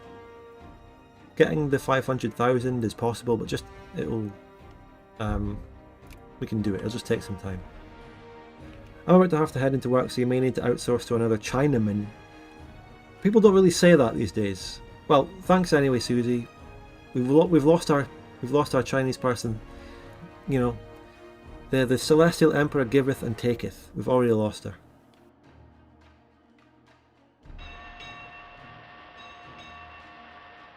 The idea of typing Mormons is terrifying. Mate, you see what they did? 25 million dead in real life.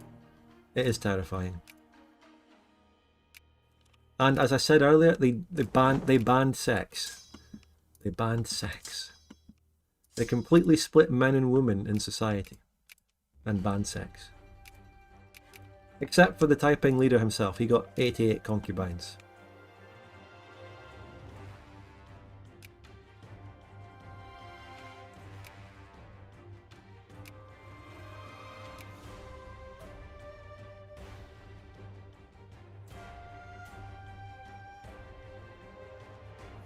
Okay, right.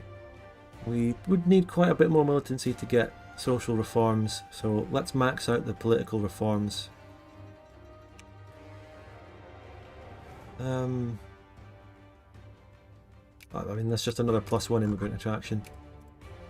I mean, at some point,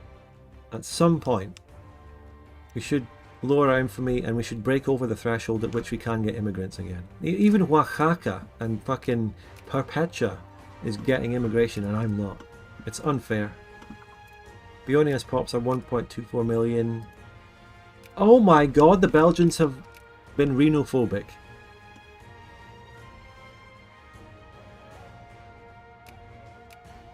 The Belgians annexed a little bit of the Cherokee and the only bit left is a Plantagenetan core, and I bet they're going to deck for it at some point. What a tragedy. At least the Belgians and Plantagenia aren't allied anymore. They're not hug boxing. However, the Colombians have allied. Now, speaking of Oaxaca, I've got my own new ally down there. Nice. We should try and not let the Colombian presidency re-annex a lot of this shit.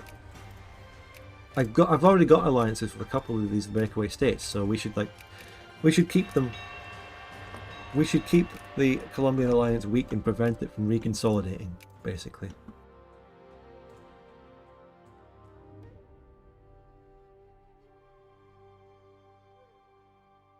Alright. But yeah, I mentioned this earlier, Peacegiver, but yeah, I mean, the Taiping would have collapsed.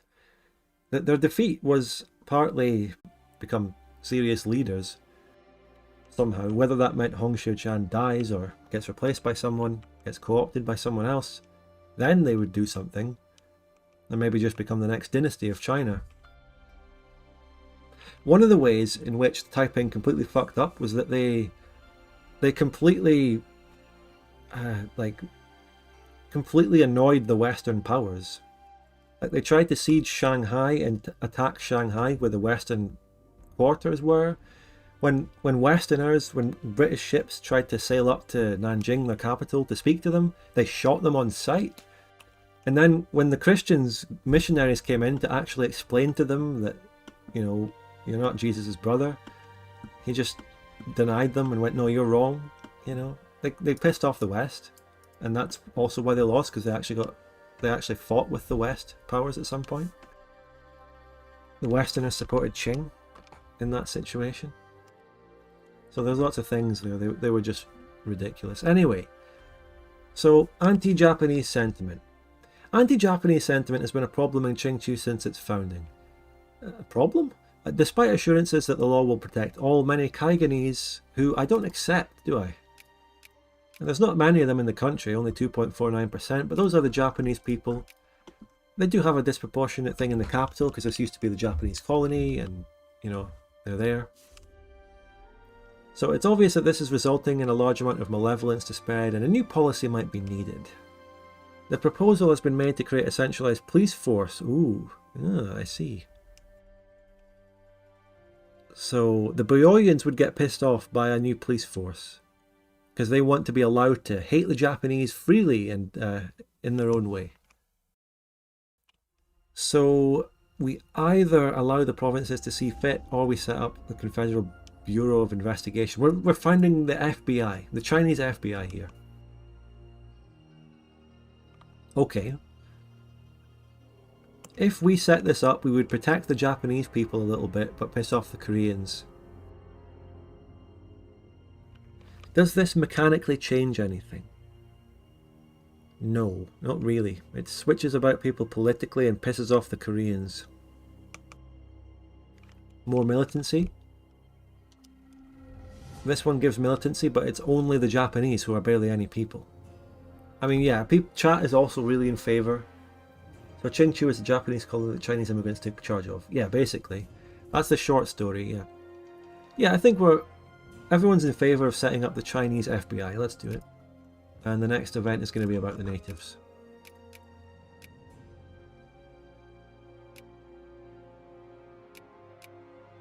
Mate, I don't think my soldier pops are ever coming back. I think we've lost them forever, lads.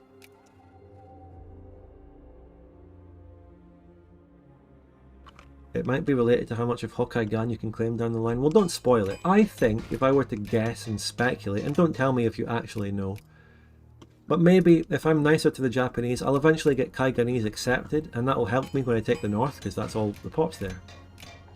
In theory. How many pops does Kaigan have? Only 300k? Quite spread out evenly along all these provinces. Remember the scene in the Bavaria series where everyone was surprised that I can pronounce Oaxaca? Remember that one? That was funny.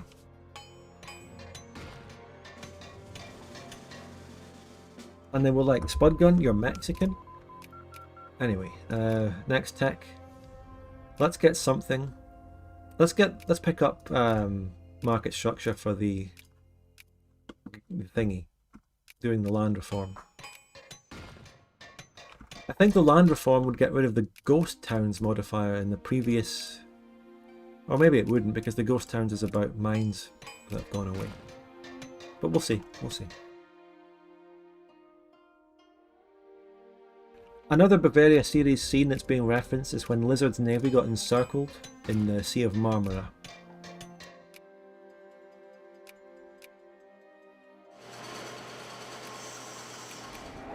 Because he had military access from the Ottomans, moved his navy into the Sea of Marmara, and then joined a war against them, and then couldn't move through the strait anymore, until he went down and occupied it.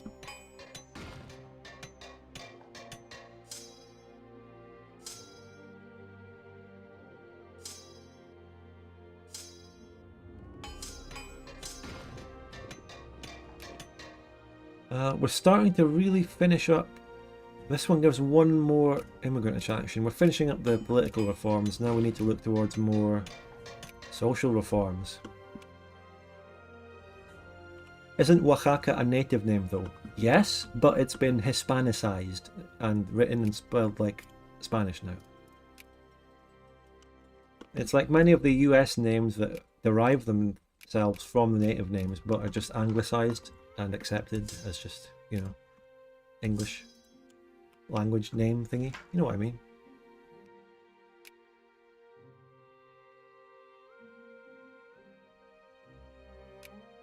Oaxaca might be weird and it might be a native name, but if you speak Spanish and you read that, well, that's how you say it.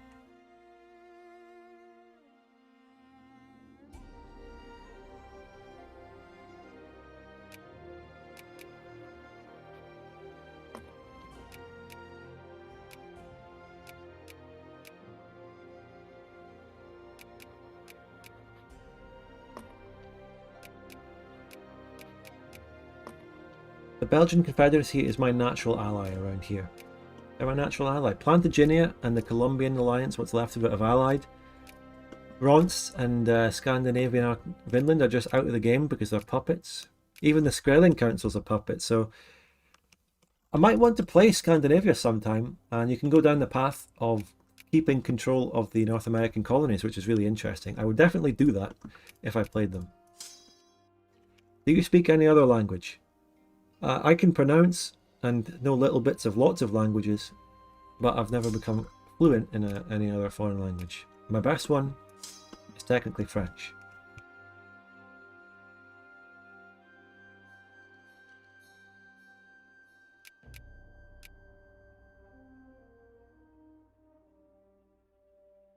Is there a Scottish tag that can be liberated? Yes. Scotland does exist there as a core, yeah. And there are also Scottish people. Was this the mod that had Scottish people in Haiti? I can't even remember. Wasn't there something about that?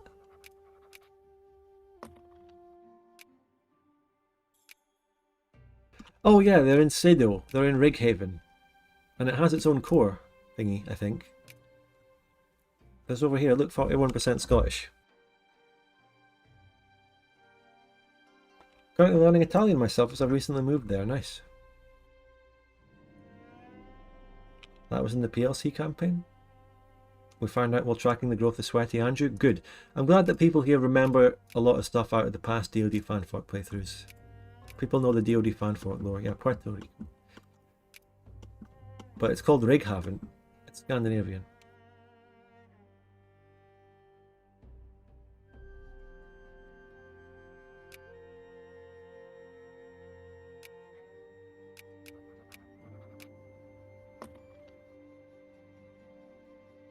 Yeah, there was an episode in the Bavaria series. Think about the Bavaria series, like think about everything that happened, and then just remember, there's even an episode in that dedicated to Scotland.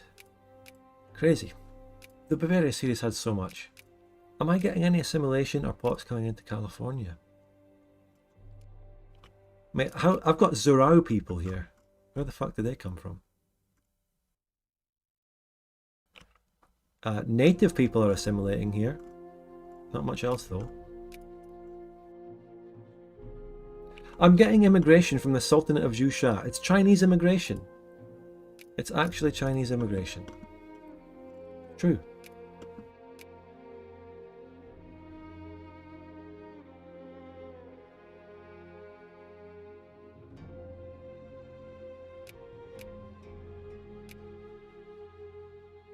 So none of these political reforms are really worth getting anymore. 1 year draft. Well, okay, we're going to read that in a minute. Oh, wait a minute. Oh shit, guys, oh my god, the draft thing actually lowers my infamy. I would lose mobilized troops, but that doesn't really matter. Oh, okay, I'm actually taking that. It gives me some immigration attraction and it lowers my infamy more, so that's really good. But I'm gonna leave you on a cliffhanger about the natives because I'm gonna go and grab my cup of tea. So I need to take my couple-minute break, my customary thing. Hope you're enjoying so far. Not so many lore dump events going on. That was all. They dumped that really early. They give you all the events early and then you kind of move on to this new political stuff. But that's absolutely fine. I'm still having fun. So stay right where you are, chat. I'll be back in a couple minutes. And we're going to read about the fate of the natives when we get back. Although since I'm leaving you here, I assume you're probably going to read this while I'm gone. But be right back.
Alright, chat. What's been going on in the chat? So, has anyone come to any conclusions about what we should do with the natives while I was gone?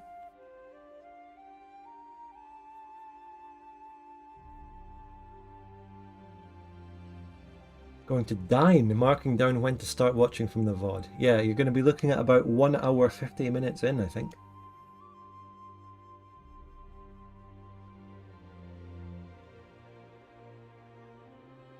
Make them Chinese. The natives shall be granted their own leagues and provinces. Oh, I think we should make them adopt our ways. Oh yeah, you haven't seen the effects. Well, none of them... both of the effects are completely new events, or nothing really, so... I think this event is about actually annexing my puppets though, so... I would lean towards annexing them.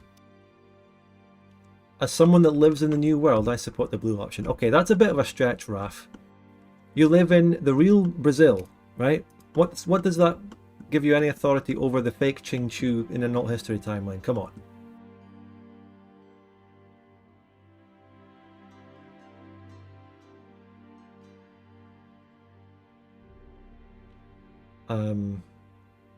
Well, I want to make them embrace my ways and annex these puppets and assimilate them and whatever.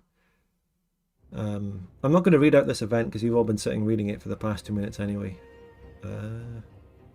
Right now you are like 3 green and 2 blue. Maybe I should have noted this down in my battle plan in the Pacific, but we're just going to kind of play it ad hoc. Let's go green. Adopt our ways. Look, that immediately allows me to annex the protectorates. Great. Fantastic. And guess what? The Dians immediately took some cores on it. The Dians took some cores on the Terras Vermelhas. Wow. Those greedy bastards. Oh, they got cores on... They got cores on an extra bit here. Fucking hell.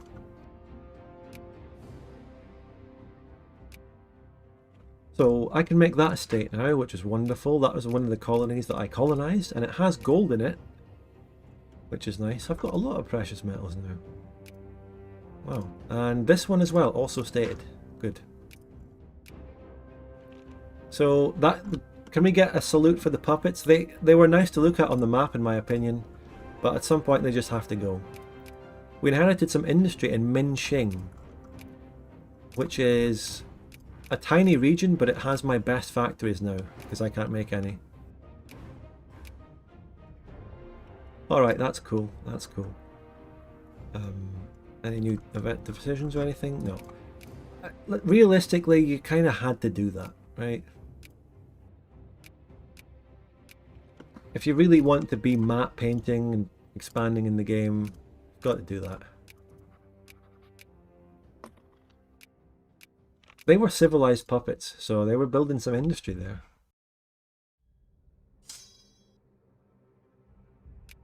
I could have foreign invested industry into them, come to think of it.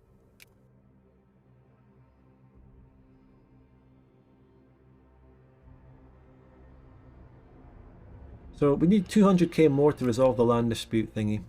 We're nearly there. Money's fine, economy's good. Immigration, just a trickle from Bjornia for some reason. New Granada is getting some, but Vinland continues to be one of the best.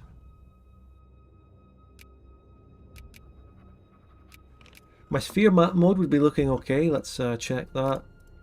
We've built a couple of spheres in Mexico, and we've got the Incas.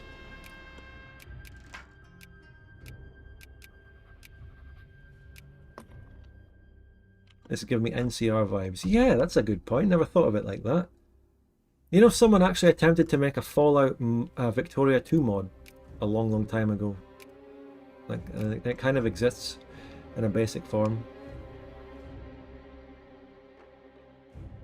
But obviously, if you want a map game in the Fallout world, you play that Hoi 4 mod, Old World Blues, don't you? That's kind of the go-to thing, isn't it?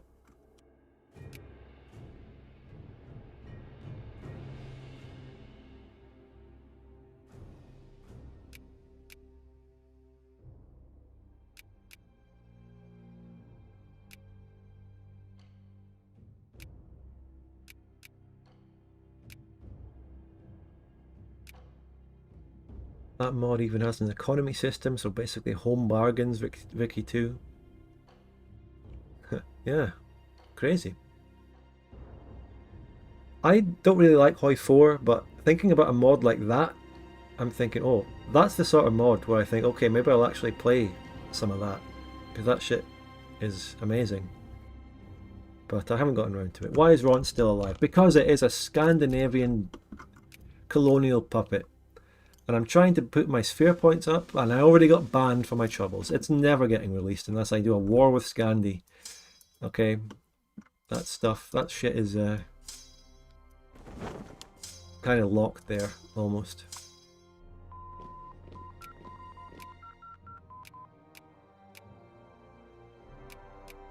This song was in the video. And now let's do some muzzle-loaded rifle tech. Hoi 4 mods are built different despite the base game being lackluster. You just described almost every Paradox game, Raf. Let's face it.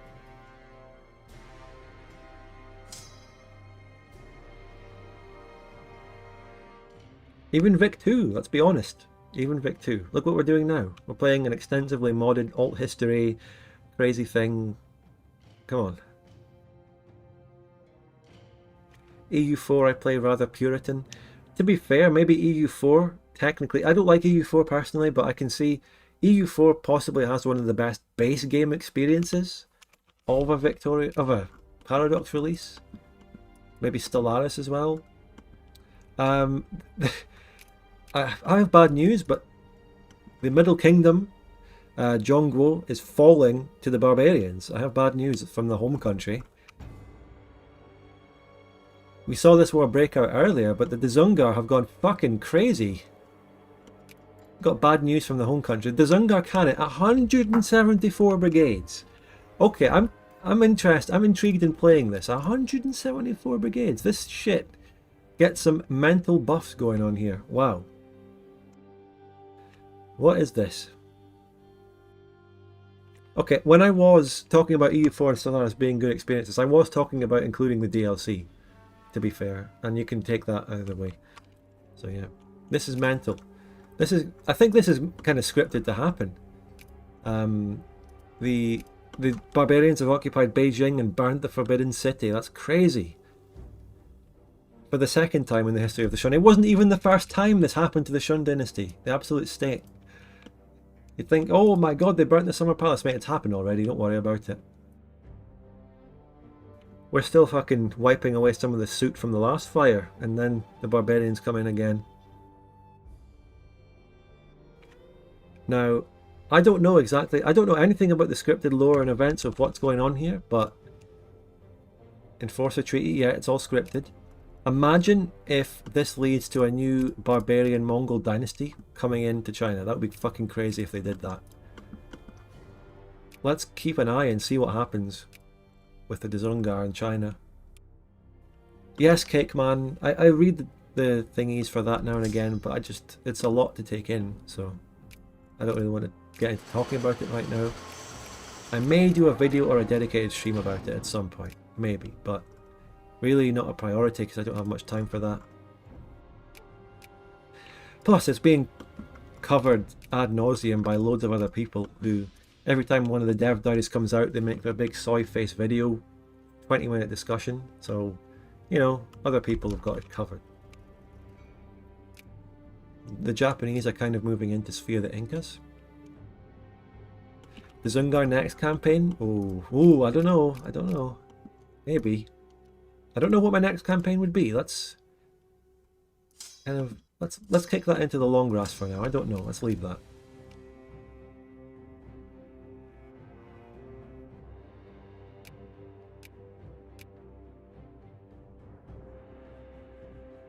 It kind of is, to be honest, Peacegiver, and I don't mean any disrespect towards the people doing that. They've got a grind going, they're covering it, and they're running down the dev diaries with good information and insight. But part of me also just kind of rolls my eyes every time I see the 24-hour slot machine news coverage, exactly as you said.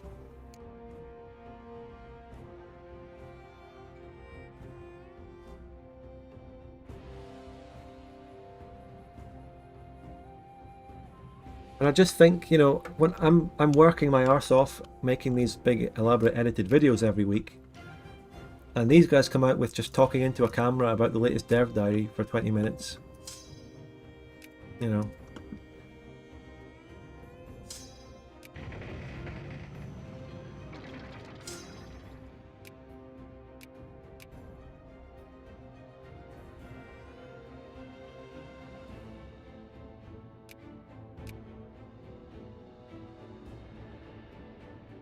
People don't just read dev diaries yourself. Yeah, it's strange how it works now. I feel like the dev diary coverage news cycle, I mean, I used to do that. Remember Victoria 3's dev diaries? We used to cover them almost weekly, and then we kind of gradually slowed down on it. Dev diaries used to be these things that people just really interested in a game development would read and discuss them on a forum, but they've come out and become things that get covered in videos, you know, and it is basically reactionist content. But I'm not criticizing it. They should, you know, knock themselves out, keep doing it, whatever. Now, the language and writing debate. Oh, are we gonna... Oh shit, we're about to get into the debate of how to write Chinese. Are we gonna simplify the language? Are we gonna introduce pinyin? What are we gonna do here? One important aspect to a functioning nation is ensuring that everyone can understand each other. Yeah. Unfortunately, the country is just as equally divided in language as it is nationality. This often causes a variety of communication problems, as even though the Qingqiuyans, Boyorians and Kaiganese can mostly understand Chinese characters, the Lusitanians and Valayans have a harder time reading, let alone pronouncing the characters. Well, fuck them. I thought we were about to talk about the Asian languages here, but the Lusitanians, the Taishi? There's a green option, a blue option, and a compromise. Let's read the event and then we'll see what the effects are. Okay, so a radical proposal has been put forth where Qingqiu will become the national language of the country, but written in the Latin alphabet so people can more easily pronounce the Qingqiu words. Are we going Chinese Ataturk approach here? Or Vietnamese? We're going Vietnamese.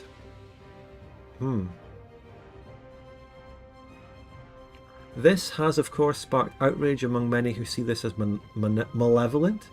A compromise is proposed where Qingqiu, Boyorian, Spanish and a few major native tongues would become national languages and be written in their local alphabets, which should encourage people to at least learn more or one or more of them. Of course, we could just let each province decide their own language and writing style and hope the communication. So, first of all, bear in mind that in terms of these events and having a balance, we have been leaning towards the green options a lot more lately. So, maybe we take a blue one this time. The blue one, this allows people to have their own local language in a province. The compromise of a few national languages is to have a few, and the green one is put everything into one Qingqiu language with the Latin alphabet.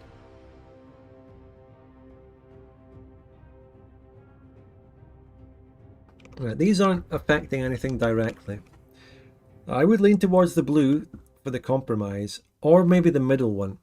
I don't think I would go for the bottom one.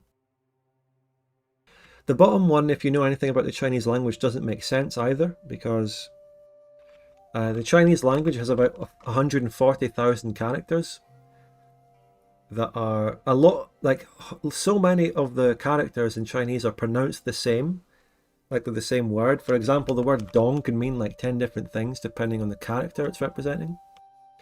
That means if you write the Chinese language only in pinyin or Latin alphabet or something like that, you actually end up with massive ambiguity, and the characters are the only way to really differentiate between so many words. That's why Chinese hasn't adopted some kind of actual alphabet. They've stuck with characters, even in the reforming Chinese communist government. They simplified them to make them easier to write, but they haven't abolished it. So that's why I don't support the Latin alphabet Chinese.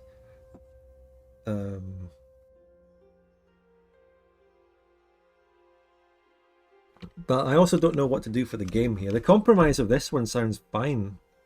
I was thinking that this might have accepted pop implications, but I don't think so. They just got to add more words. I would kind of agree with that. Chinese has so few actual different syllables, and they rely on their characters to know what everything means. Compromise. I kind of feel the compromise, to be honest. Shall we? Yeah. Compromise. Not many of these events give you a compromise option like that. Let's take it while we can.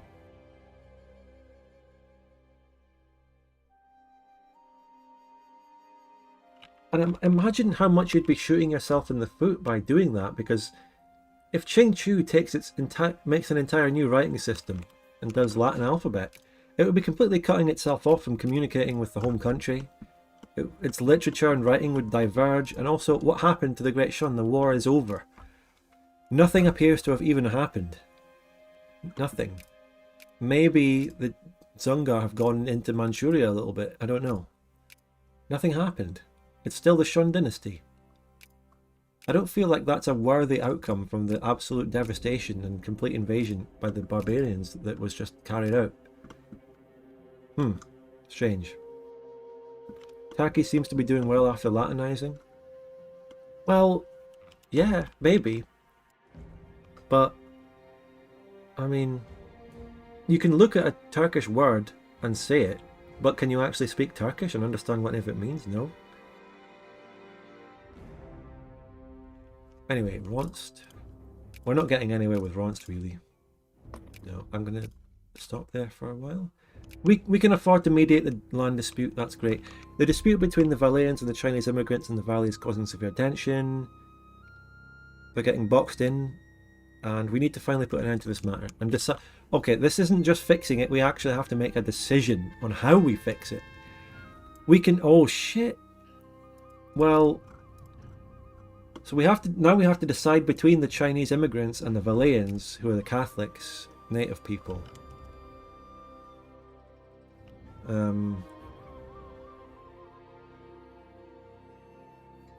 Isn't spoken Chinese same word but different meaning via vocal inflection? Yes. But here's the thing, Dread. So you've got different tones that can, like the word, the big example that's always used is ma. The word ma in Chinese can be 5 different things with different tones. But even when you have the same tone, that alone still has like 10 different meanings. With one syllable with one tone, the same thing can have different meanings and represent like 10 different characters. You know what I mean? So dong with a rising tone can mean like 10 different things. In different context. And it's easy, if you speak the language, it's easy to know what you mean, but technically they have different meanings. You know from the context. But, indeed, anyway.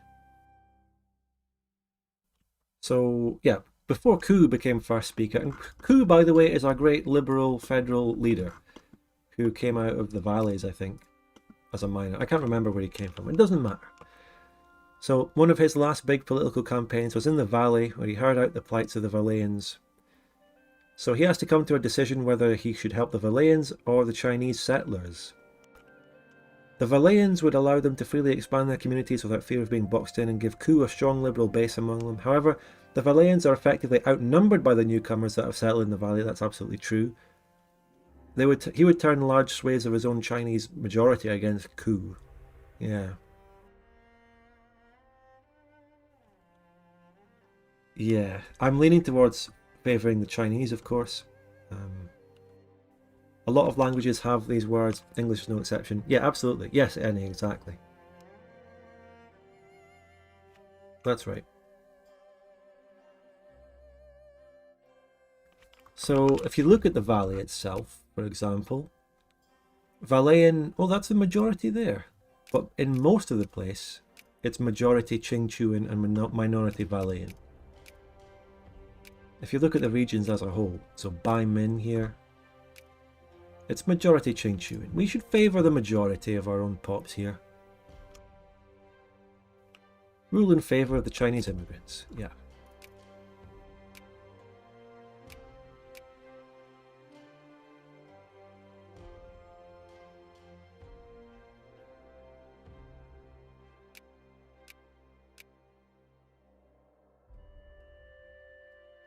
Mandarin Chinese has 4 different tones, and I struggle to get my head around them. It's got the rising tone, the lowering tone, the middle, upper, straight tone, and the lower and then rising tone. But then fucking Cantonese and loads of other Chinese sub-languages and dialects in different languages have more tones than that are even more complicated and nuanced on a chart of tone. It's fucking crazy. I mean, I really struggle to think, how do you get these little subtones? Oh, it's crazy. I don't get it. I'm barely getting my head around the Mandarin tones. I mean, it's another way of looking at it is like Westerners have absolutely no clue how Mandarin works. It's crazy. It's alien to them. But Mandarin is like easy Chinese compared to some of the sub-languages like Canton. I don't mean sub-languages as inferior, or I mean like other Chinese languages within the country, like Cantonese. Like even Mandarin is easy compared to all those other ones because they have more tones.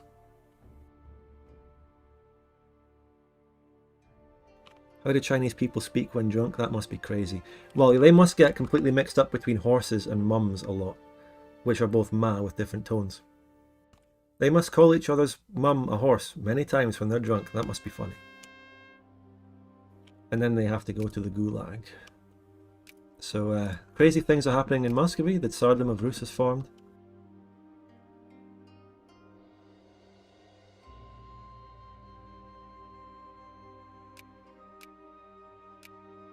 We're really struggling with soldier pops here, though, eh? It's a grind to get any soldier pops.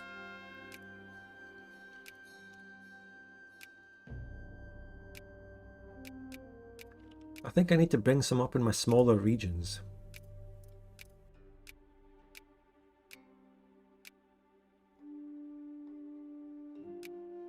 Immigration. It's fucking non-existent. Immigrant attraction is still minus 56.8 because of Oh! The Hong? No way.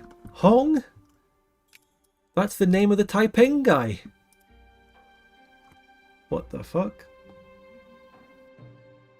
The Great Hong. Oh my god, it's all changed. This is it, it's changed. After years of planning, Li Guang, Prince of Jin, has become the new Emperor of China following the abdication of the previous Emperor Shenfeng.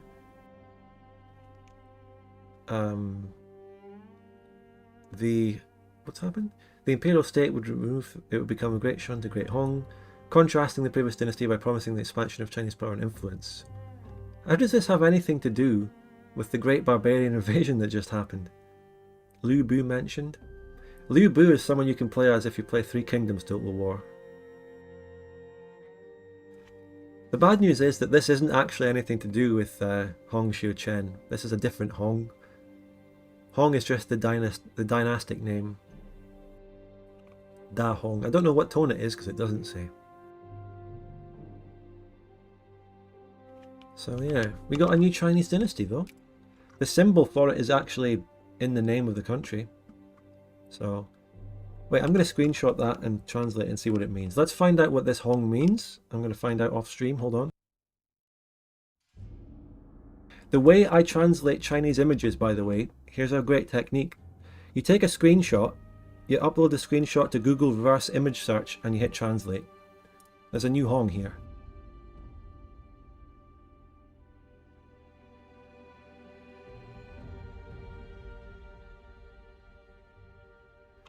So what does this mean? Okay, actually, the flag is too weird and obscured that you can't actually translate it with a reverse image search. That's deep lore that we'll never know. Accepted pop just Han, but that was the same with Shun, I think. They don't accept any of the minorities.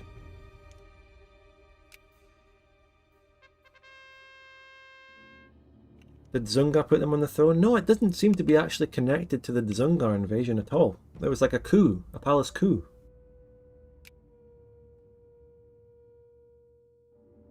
It was a coup. This kind of coup right here. This one.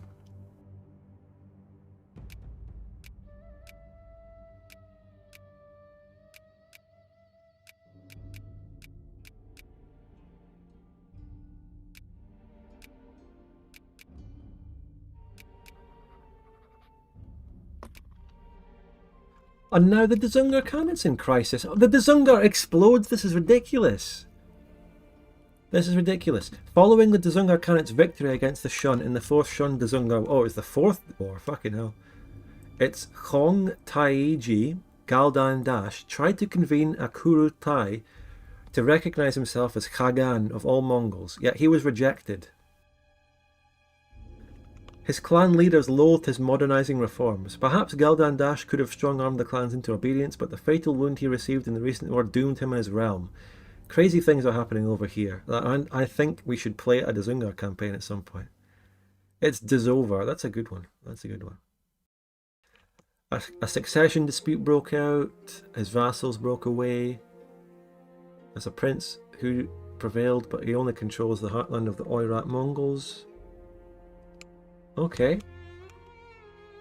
Well, maybe the guy can reunite them. Maybe he can reunite. Does he have cores? No. Maybe not. The Great Hong got all of Manchuria as a sub-state here. The Yihi. The Michael Jackson country. Right here. So we could go all out on no draft to... You know, I don't like mobilizing in the DoD Fan Fork single player anyway. So how about we just get all the way down here. More immigrant attraction and infamy reduction. Fuck it. No mobilization basically going forward. Right. So anyway. We need military statistics for that Japanese war event, so I'll just grab that. It's ironic that I'm just getting rid of my mobilization, but I'm getting the tech that gives me more mobilization. Maybe I'll get like 1 or 2 from that. My voice physically can't go high enough to do a Michael Jackson style yee-hee. I can't do it.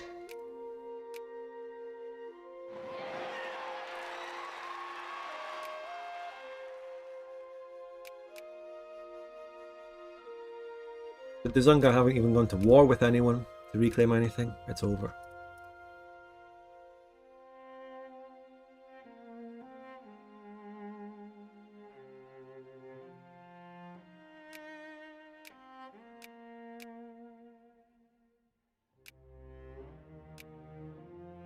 At some point, by the way, we're probably going to have to start getting an actual ideology and power that I can build factories with. You know?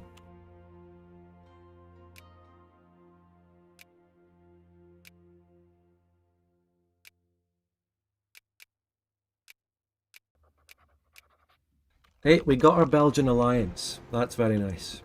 We got a good alliance in America.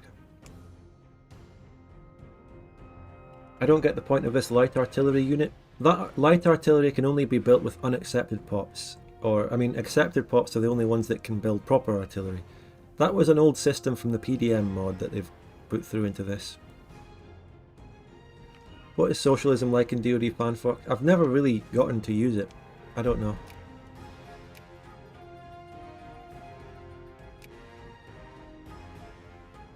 Well, Nate, we've actually seen Dzungar be viable in multiplayer a few times. We've seen it in a series like the PLC series and stuff like that. And I did have a campaign that has quite a lot of views on the VODs of a Spud Gunner campaign where I did that, kind of. Dzungar is actually somewhat viable in multiplayer. We saw an attempt at Dzungar in the Bavaria series, although the Dzungar in the Bavaria series, if I can speak, had some successes, although it kind of just became a revolving door of players in the end, didn't it?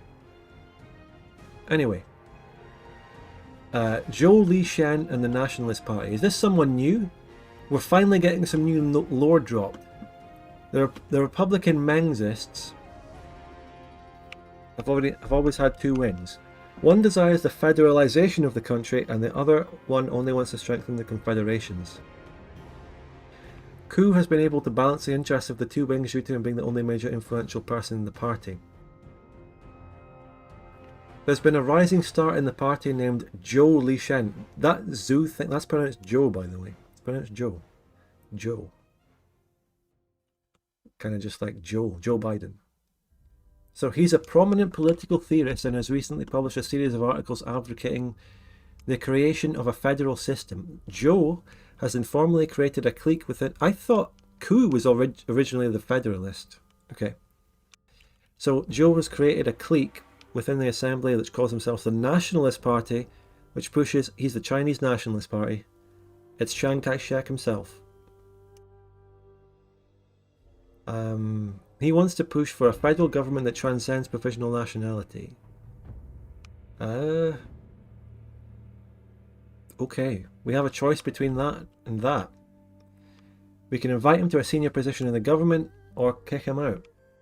I support what he's trying to go for. Confederalism is a terrible system here in terms of the modifiers and the reform. If we move towards federalism, that's a lot better and it gets rid of all the terrible things. Let's take our note on him, right? Sorry, I don't need to make a new plan.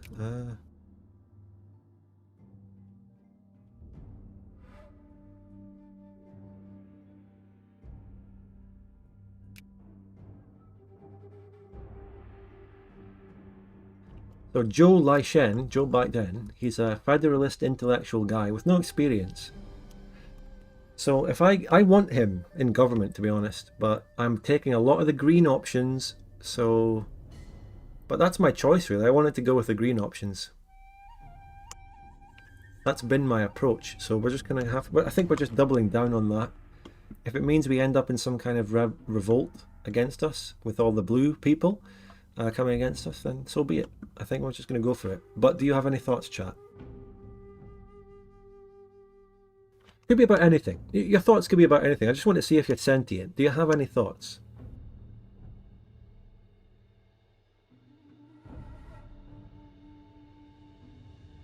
Really hope Yi He can form Qing. Maybe they can. No, no one has thoughts. Alright, you're not sentient beings.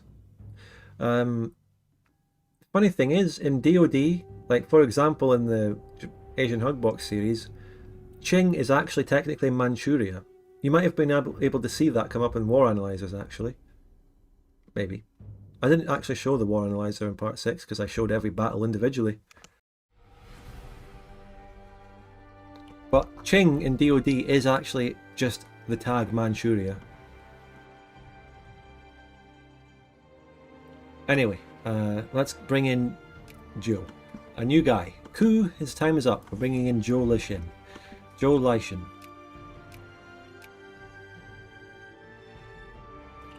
We are all just a figment of your imagination, Spud. Mate, if my figment of imagination can send me super chats, then I'm fine. Like, my own fake people, my imaginary friends actually give me money. What a grind that is. What a great way of making money. Get super chats from your imaginary friends. And you're set for life. Anything happening in Europe these days? Speak of the devil. Nothing really happening in Europe.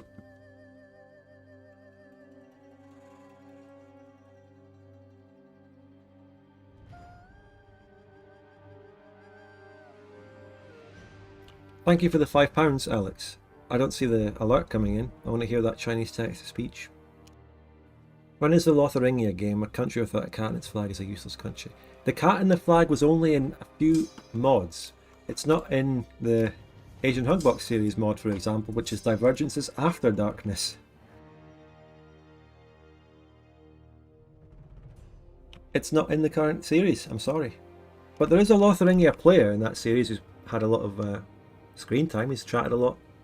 I wonder what will happen to him. I mean, there's no Amazoni player in the series, so I guess it's pretty obvious what's happening there. But if you're actually asking me when I'll play Lotharingia and DoD, in multiplayer, I think South America might be one of the last places I ever want to play. In single player, I don't think they have any content. Well, actually, maybe they do. They have the Atlantia thing. Maybe I'd rather play Atlantia. Anyway.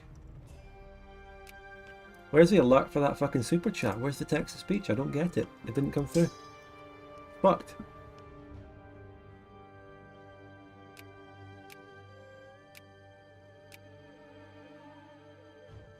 Look, this is an unaccepted pop. I can only make light artillery and other kind of crappy units out of it.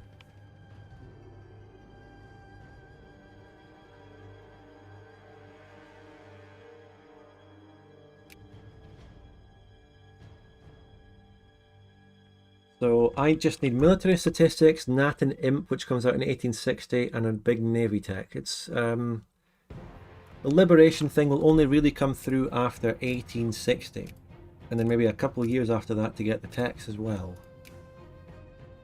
We actually, oh, I just kind of noticed, but we have a truce with Japan until 1862. Wow. Is crazy stuff happening in the Belgian Confederacy? Is there an attempted coup? The Belgian Confederacy just became a presidential republic. Oh, we're starting. Our immigrants are finally coming back through. Good news. The infamy has decreased almost enough. Yeah, Raf, exactly. Let all the new players play Lotharingia and Amazonia. Yeah.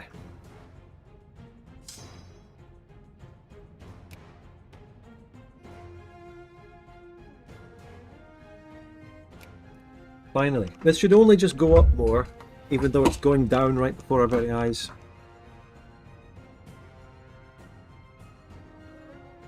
Because my infamy is only going down. My god, it's gone. It's fucking gone. I just had a tiny burst of a few hundred. It's over. Hey, we got a good birth rate though. We got pop growth. That's terrible. I don't know, Nicholas. We'll only find out by playing. Thanks, Cakeman, for the $5. I'm sorry, but alerts don't seem to be working for Super Chats. I mean, name something more iconic than streams and things breaking and not working all the time. You want your money back?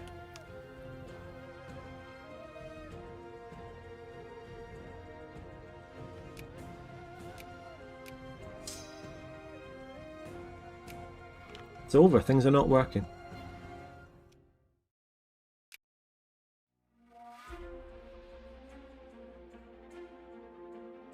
How are the super chats and subs going this time?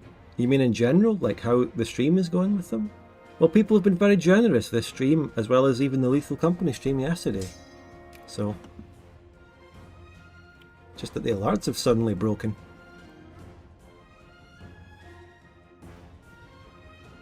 YouTube saw me getting too many super chats and they were like, we need to shut this guy down. Plurality is always good. Thank you very much, W. Thank you. Other news, dual monarchy. After, by the way, in session 1, really in the early game, the dual monarchy had an English revolt. England rose up against the dual monarchy at the same time Bjornia was fighting Inca. Yet England lost. That was a crazy moment with Lewis Hamilton, remember that? That was crazy. Lewis Hamilton was the general in England and he got down, he was doing really well, he was a good general. And I thought he was beating the dual monarchy in a battle, but he ended up getting stack wiped because he ran out of org. Completely, his whole stack. And England lost.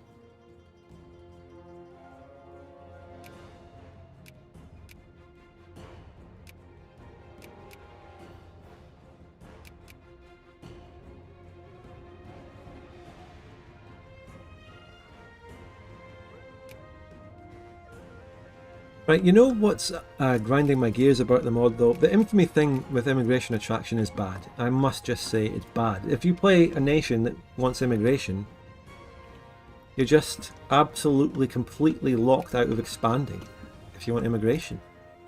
Poland's having its crazy wars. I remember having that sort of thing when I played Poland. We got through it.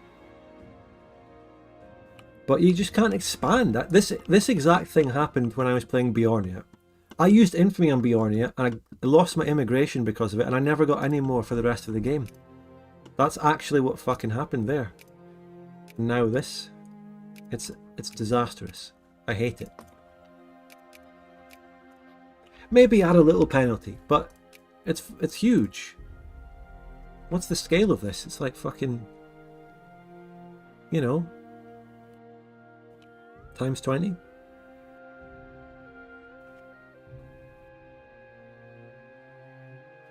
Like it's disastrous. You don't get any immigration if your infamy goes up meaningfully.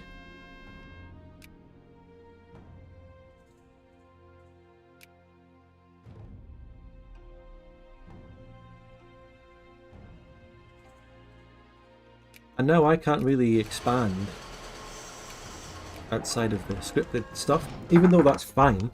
I'm not in this to matte paint crazily anyway, but you know, taking a couple bits of Lusitania down there was reasonable.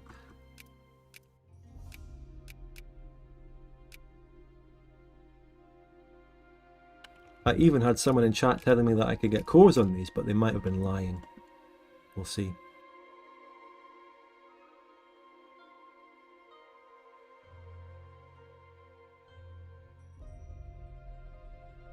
Kingmaker, I don't know if we can form an epic Arcadian nation as Qingqiu in this mod, and I'm waiting to find out. We'll see where it takes us.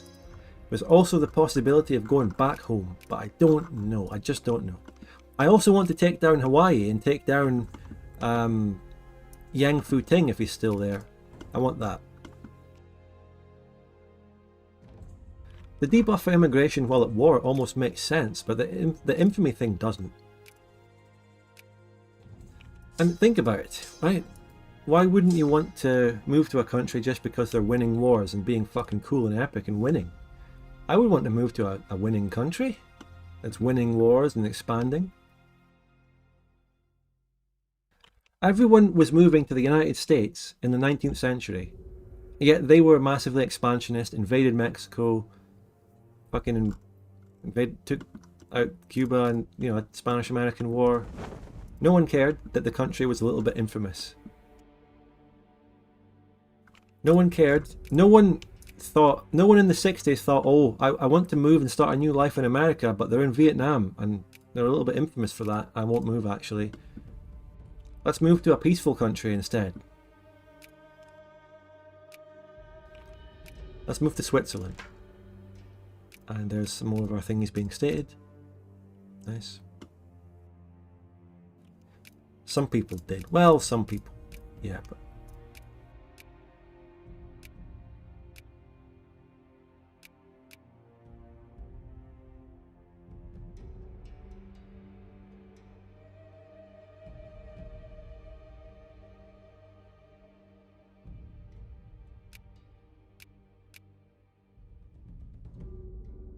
It's a terrible mechanic, the infamy for immigration thing.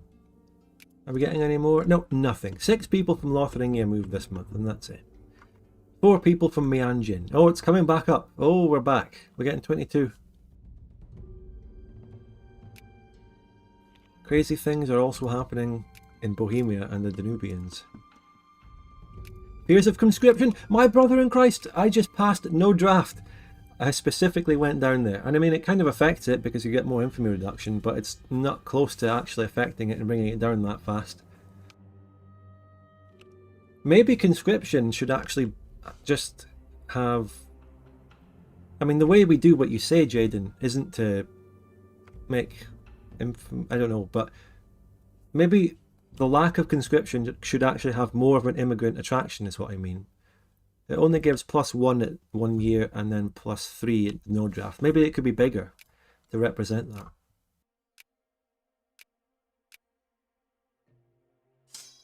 But some kind of national service existed in almost every country a long time ago.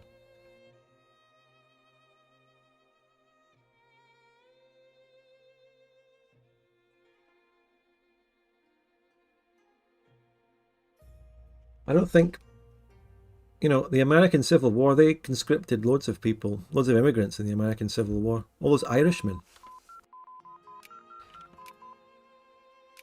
I feel like the American Civil War would have slowed down immigration for practical purposes, but did the American Civil War really slow down American immigration in the grand scheme of things?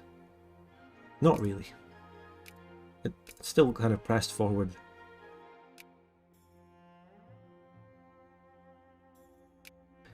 Let's get railroads. Let's get some railroads. We've got enough Chinese labourers to make the railroads, although the bad terrain means we can't really build many, but we'll do it anyway.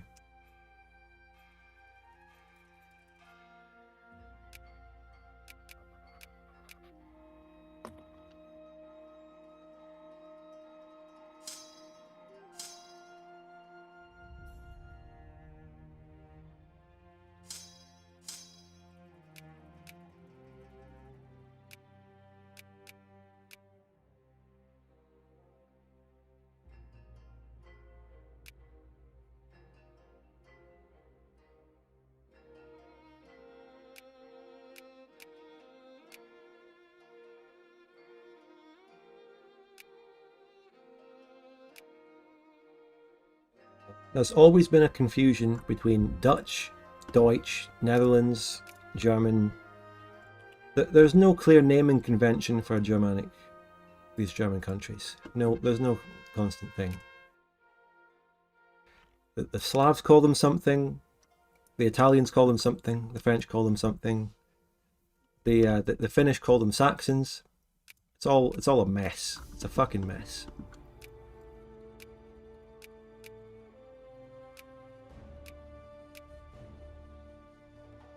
The Germans call themselves one thing, but some people call the Netherlands the thing that the Germans call themselves. It's an absolute mess.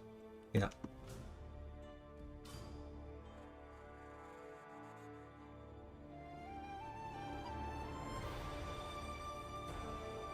In Arabic we use Alman. Well, that's actually the same as the one used in French, for example, Allemand. And it comes from Alemanni, which were one specific old Germanic tribe.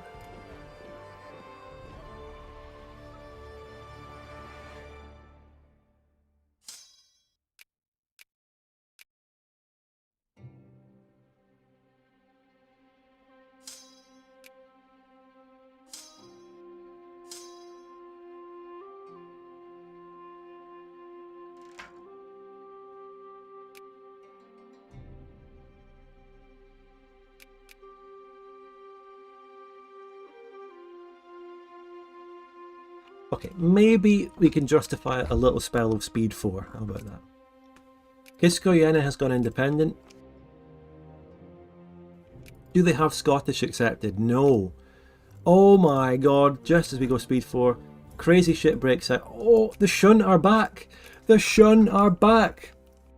We thought the Shun was knocked out, but he got up and he grabbed the iron chair and he's back in the ring for the Chinese bloodbath. And we start off with a fucking Confucius quote. Things are going hard.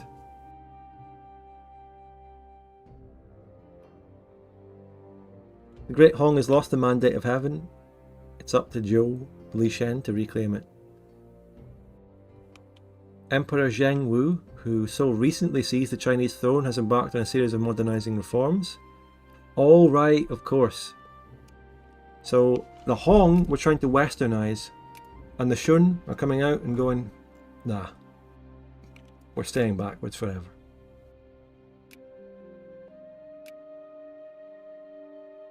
And of course they're coming out of Nanjing while Hong controls Beijing.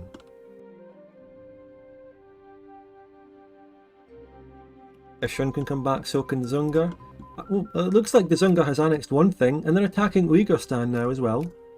Yeah, they're trying. They're trying. Let's get inorganic chemistry right now. The Dzungars are trying to make a comeback. They got all the accepted pops. Yeah, I can see it happening. They're doing it. They're giving it their best try. They certainly don't have the 170 brigade army they used to have, but they've got something. Let's just watch the AI Chinese bloodbath unfold. Look at them go.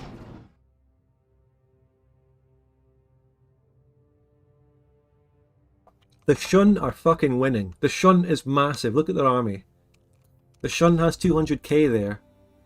And they're winning in the south kind of as well. Yeah, the Shun have got this. 265 versus 78. Oh, it's over. It's over. Have you ever seen such a comeback? Thanks PWH. Have a good reunion. Crazy. What is going on? It's the mod is doing something with scripting certain countries to have certain armies. The Dzungar had a massively inflated army from something. I don't know how it does it. If we ever play some of these countries, we'll find out. But they've done something to script this big army for the Shun. Clearly. Oh, we're hovering between being able to colonize that. Still got a colony down there, and to be honest, I want to keep a colony in case we get the men for the colonies event.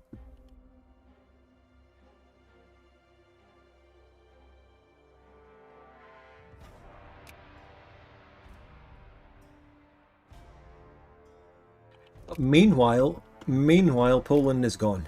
Rip. Scandi is looking formidable, which is a problem, because we might want to take them down to access the Ronst. You don't know why I would want to keep a colony W. The Men for the Colonies event. Which was the country that just allied me? Mixtekai. Let's sphere them too. Men for the Colonies is the baby boom event. So you get an event that either gives you some pop growth thingy in the colony or a baby boom in a random state. Tends to always be your lowest pop state, I'm not going to lie, but it's such a good event and you only get a chance to have it if you have a colony, because it is a colonial event. So you learn something new every day. Can't you just annex a random Pacific state? I'd love to annex a random Pacific state. Oh no, Hong! No, what's his name? Not fucking Hong. Li Zhen. No, Yang Futing. We're losing him. He's getting killed by Jacobins, mate. Lang Futing's gone. But that's a civilized nation anyway. But the reason I don't want to grab something is because I don't want to fucking spend infamy. You're completely blocked from doing it if you want to be a viable American nation, so... Nope. Even now, I'm just not getting any immigrants. And my infamy's down. It's like if you ever get above the infamy and lose your immigrants, you never ever get them back. That happened to me as Bjornia. The final reform, and this is all we can do. We do get to change to the federalism reform, which is great. Because this one, confederalism, is terrible. We lose tax, we lose fucking all this. Assimilation rate. I just explained that, Kingmaker. Did he still not get it after I explained? Anyway, so this is great. We fixed our reforms. Hopefully we don't get a rebellion about this. After many years of reforms, the final goal of the Republic Mengzist is finally in sight. The transformation of the Confederation into a new federation is set to be completed with a treasury reform. Like just about everything in the old Confederation, physical money varied from province to province and exchange rates between something like the Bjorn Won to the Dayanese Tongbao made it hard. Imagine having different currencies within one country. Terrible. We have to get rid of this shit. We have to modernize. To remedy this, a central bank... Oh, actually, never mind. We've got a central bank now. It will be introduced that shall print a single currency for all citizens of Qingqiu to use. In order to accomplish this, new powers have been given to the government. Yep. We're ensuring that it can enforce the use of the currency and prevent circulation of other local currencies. Yep, that's it. GG, we did it. We improved the country. And, you know, one day, not in the not too distant future, we'll be ready to fight the Japanese once and for all. For now though, let's go back and have another glance at the amazing Shun comeback. The Hong have better generals. The Shun really don't have any generals, but they don't need it. They just win with brute force numbers. Yeah. The Hong are winning some isolated battles here and there. They're putting up a great fight because they actually have commanders, but it's not going to be enough to just the sheer weight of the numbers. Is there a lower reason why Japan is balkanized? Probably the same sort of shit as to why it's balkanized in HPM sorts of mods. If I were to guess, but if you play Japan, and maybe I will play Japan sometime in this, we'll find out. And we spear this. We've completely cucked. It's now Mexico. It used to be the Colombian alliance. They've dropped all pretenses that they'll ever be able to retake anything like Colombia, so they've just become Mexico. And even then, I'm cucking Mexico out of almost all of the stuff that it can re-annex. So, that's good.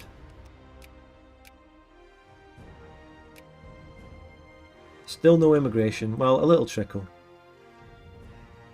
Oh, it's gone up. Are we watching our immigration come back in real time? This is great. That's a big improvement. Nice.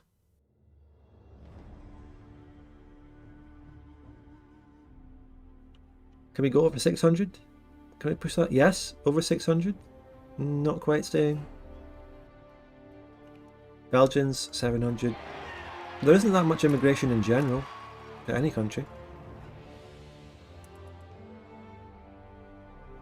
So I guess out of all the countries getting immigration, we're doing well. We're back. Our infamy's gone down to 3. And we're finally getting like serious immigration. Lads, is Hong making some comebacks? Hong is doing well. I've never seen an AI war be this back and forth. Hong is making some comebacks. The Shun have kind of petered out and the Hong are rising up with more brigades. Fascinating for fucking AI.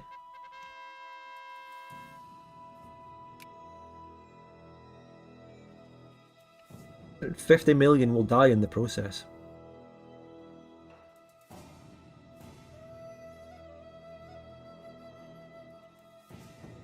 The one downside to what happened in episode 6 of Japan, I suppose, is, and I won't spoil exactly what happened if you haven't seen it, but we're kind of being denied a massive war with ridiculous casualties, like you might expect in China. But you have to remember there was a pop nerf, so China lost half its pops in general, so it's unlikely you'll see the gigantic crazy casualties. But you know, it's not over yet.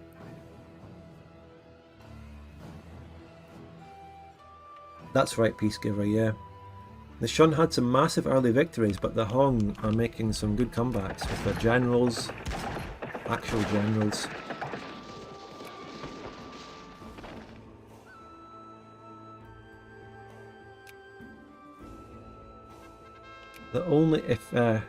It's actually a full-on annexation war, so it's not going to be prematurely pieced out or anything like that.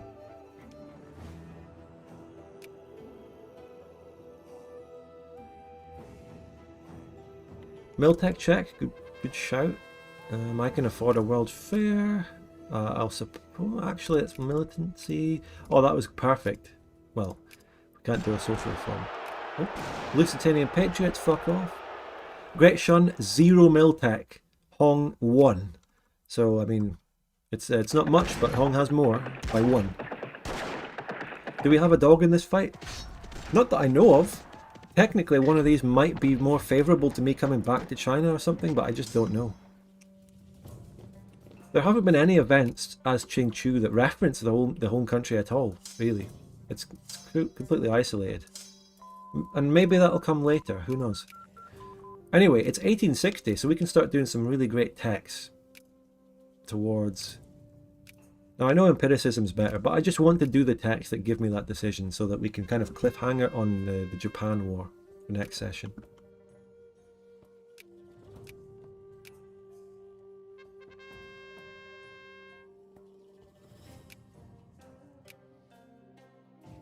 We're quite far from a thingy reform, unfortunately.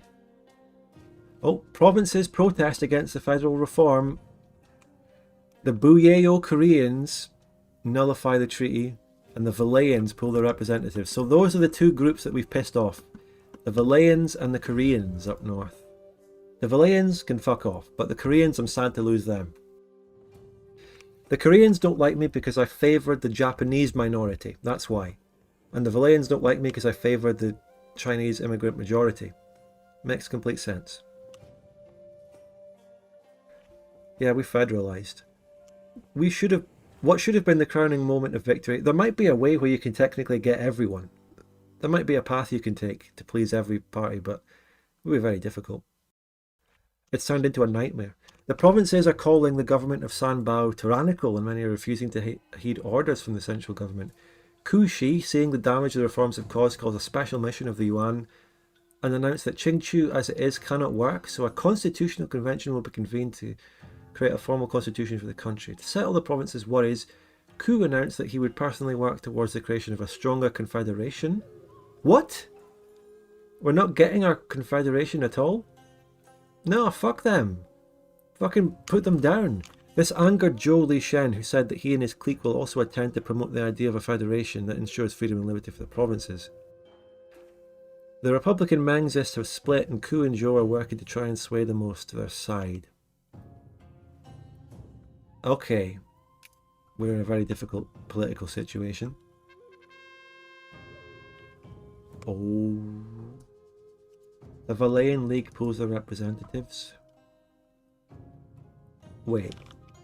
They're going independent? Their own government in the valley? What about the Chinese majority that live there? Oh, no. My guys. What about the Chinese? The majority of your pops are Qingqiu. No. Bring them back. Bring them back. Claim Western Lusitania, guys. Wait, I just see that. Nationalism and imperialism is all I need, and I get California, Terras Vermelha. The guy was right. The guy was right who said that I can get these guys cord. The guy was right. Whoever the fuck that was right. Now Buyeo is gone. Oh no.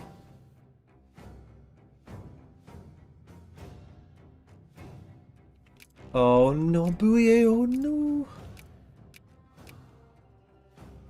Buyeo is the only accepted pop. Valley League. Oh, it's a disaster. I've lost my army. I've lost half my army. Oh, I just spent all that time building this fucking army. Oh, tragic. Seriously, that's half my army. I'm losing great power status. This is a disaster.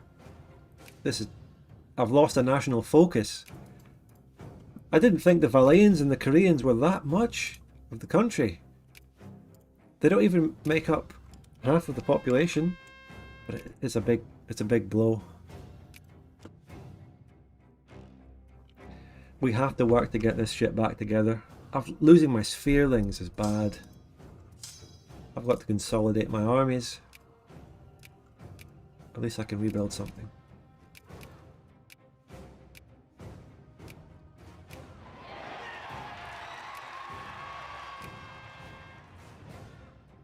Meanwhile, back in China. Wait, are the Shun now making some more comebacks of their own? They actually are. In some places. Buyeo. No, Buyeo. No.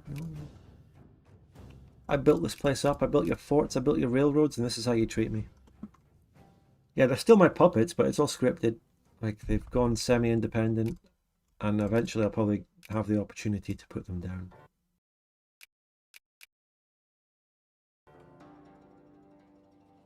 The Three Kingdoms Total War soundtrack is massive, by the way. I've been playing it the whole stream, and it's not done. So it's over however many hours long.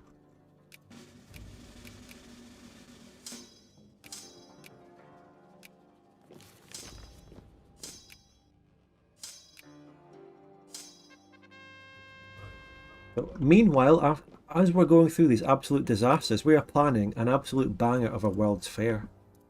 So, we've got that going for us. Wait, I only just got my first railroads? Okay.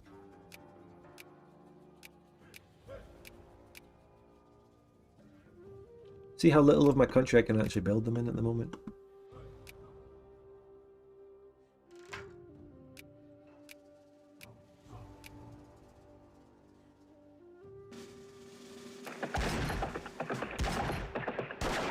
The Shun does have one general in that stack. The Shun is making some comebacks. This is, for single player, for the AI, this is a crazy bloodbath.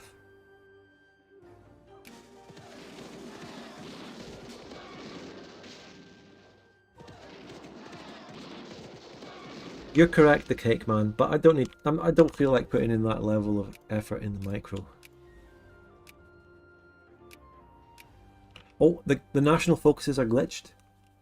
I get two. This happened in that Netherlands playthrough. I've got a glitched national focus that will remain in California.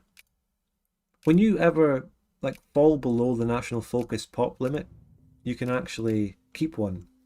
Like, it doesn't stop being used until you remove it manually. So I get to keep that. Unless it's not actually affecting it and it's just cosmetically there. I don't know.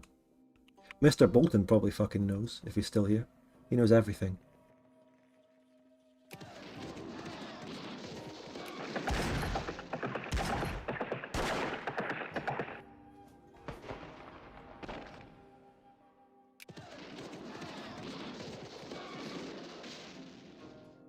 Guys, the Hong is back.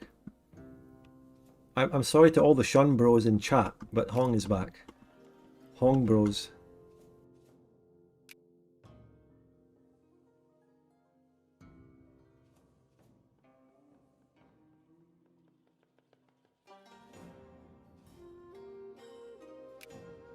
But hey, the pro-Westernization party is winning the Chinese war, which means they might civilize at some point. And then, you know, that means we might get immigrants. More of them. I can't be bothered bringing up the war analyzer for single player, I'm afraid, W. Sorry.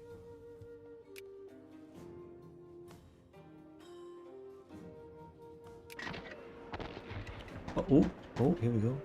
Qingqiu, great name. Look, the Shun have their one general in this battle. They did it. Does YouTube have predictions like Twitch used to? If so, no, it doesn't, I'm afraid. That's one of the sad things about YouTube streaming. It doesn't have the channel point predictions that Twitch had, and those were great for the single player streams, not gonna lie.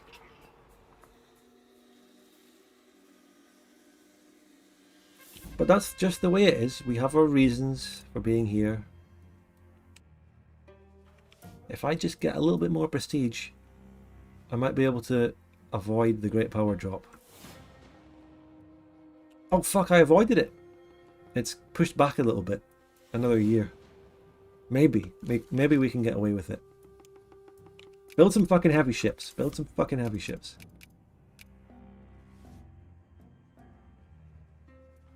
This war is actually still on a knife edge. I mean, the battles are. No, actually Hong is really pulling out ahead. Yeah. Genuinely a fucking bloodbath. Oh. What's going on? Well, let's look at the super chat first. I apologise if your alert's not playing, but everything's fucking broken and glitched.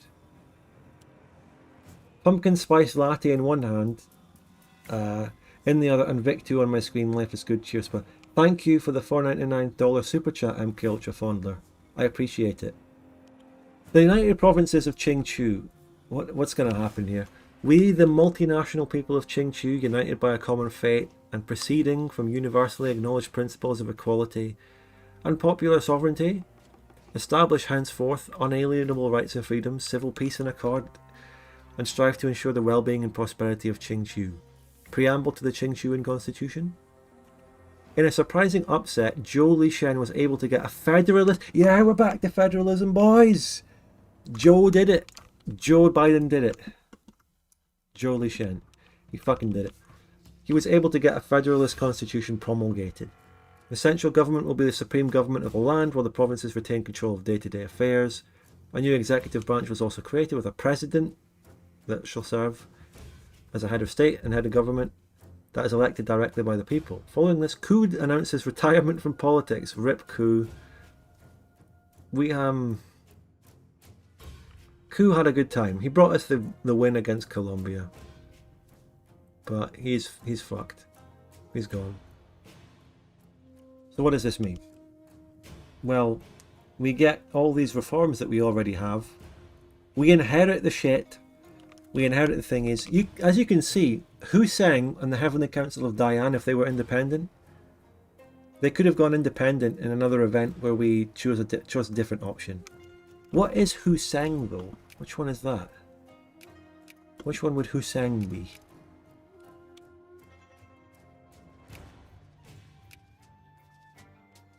I'm not entirely sure what Hussein is. What would that have been if it went independent? Maybe something that's not a tag right now. Something completely different. Who knows? Another name for Buio? I don't know. Oh yeah, someone answered MK Ultra about Kaigan. Yeah, that's the lore. So we inherit them again. They were only gone for a short amount of time. Who cares? They were never really gone. They were never really gone. 3 national focuses now. They were never truly gone, guys. Zhongrong. Which one is that? Yeah, we lost our most populated state actually, which was in the valley. Hawaii? Wait, we'll see. We'll see. We'll see about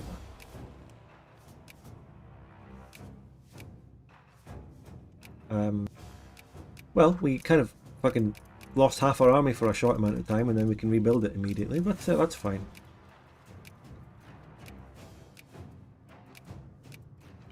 I'll take the hit because it meant we could fix the country in the long run.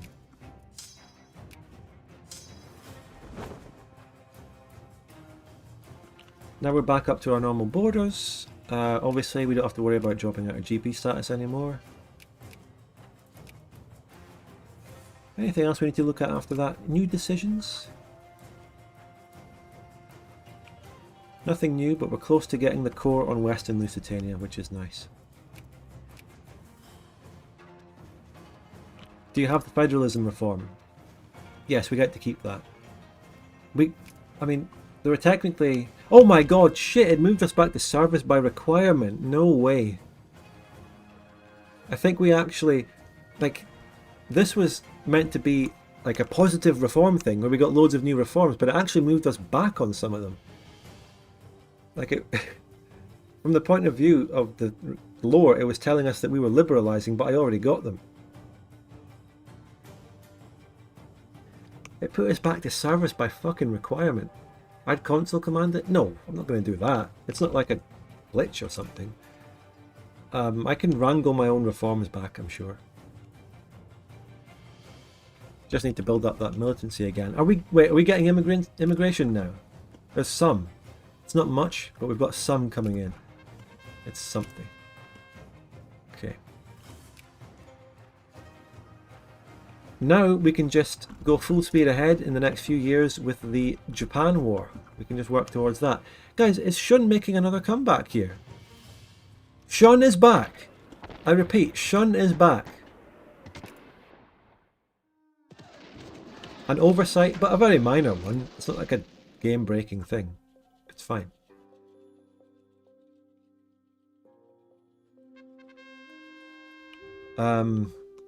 Charismatic leader. This is a generic event, right? But is this Joe himself dying? Mate, we just dropped... What the fuck? We lost 20 prestige and we're number 12? What the fuck? Anyway, we can start clawing back our reforms. Look. Service by requirement minus 10% immigration attraction is terrible. And you know what? I just want to state everything. I don't care if we don't technically have a colony. I just want to state. This is terrible. Where's my GP status going? Pro-military? Those ships will be coming in soon, which is progress. Also, no resources. We're at that point where we have... Yeah, it's a DoD Fan Fork moment. We cannot build industry, and now we can't build units. Or we are. We are. I guess we also are building a navy, but... I just don't know what Scandinavia just did. Anyway, sad that we can't have an industry. We should probably start doing something politically. What's a good party? Well, the only party... Actually, no, none of the parties allow us to make factories yet, so I guess we're locked out of that. But at least we're getting immigration now. We're getting very good immigration. East India Company. What? Finnish Independence War. What do you mean East India Company? Where's that? It's the Burgundian thing in the East Indies, and it's losing loads of immigrants, mostly to me. Because we favour Asians, guys. I guess. Oh my god, we got a 4 attack general. Everything's all kicking off. There's good things and bad things happening here. We're getting great immigration, finally. But we can't build good factories. At least we can build units. Very mixed feelings going on. And we're losing GP status. And Burgundy's collapsing to its civil war. And the Shun versus Hong war continues as a sort of stalemate.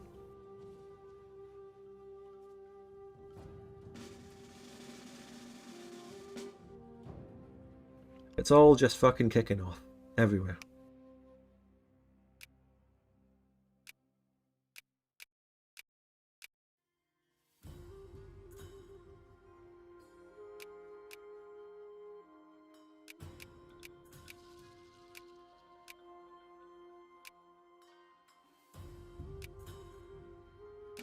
I think speed 3 is good.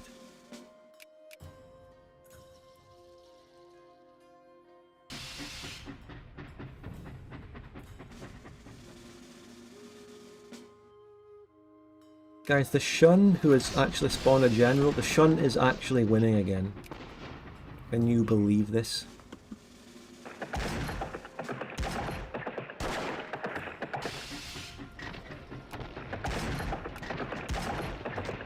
This is an important battle, and Shun is winning it. That one, they're losing it.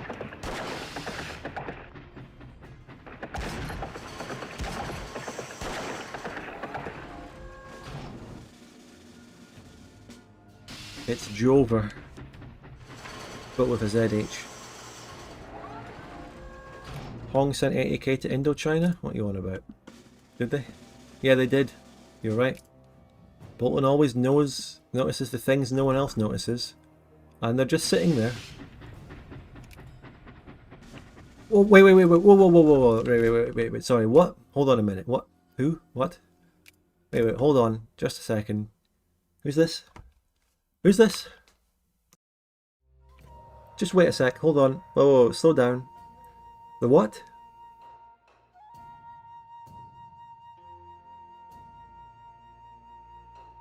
Did I read this right? Player 3, the great Jing Heavenly Kingdom.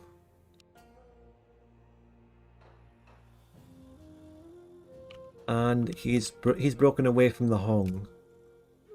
But they are dead, they don't have an army, and they're on 100% war exhaustion. And Hong was sieging them down, that's why they sent 80k there.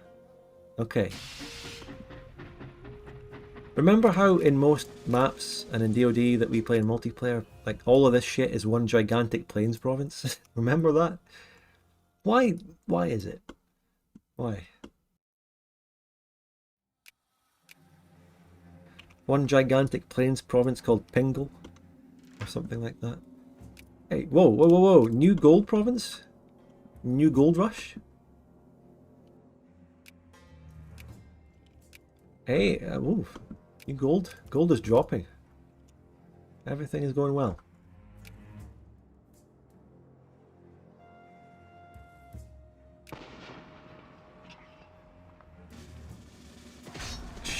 Hong is grinding it out well in a couple of battles, even without their 80k. Is that 80k kind of glitched? What is going on with that?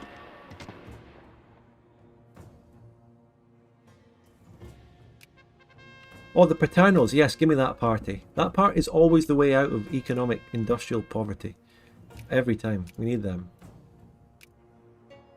We need that party in power now.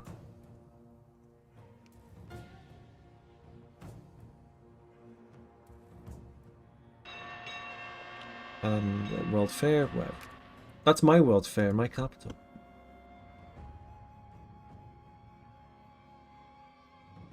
Li Jian and Zhou Li Shen. That's the names. Like you don't have a point there with their names being similar. You're just arguing that all Chinese names are similar.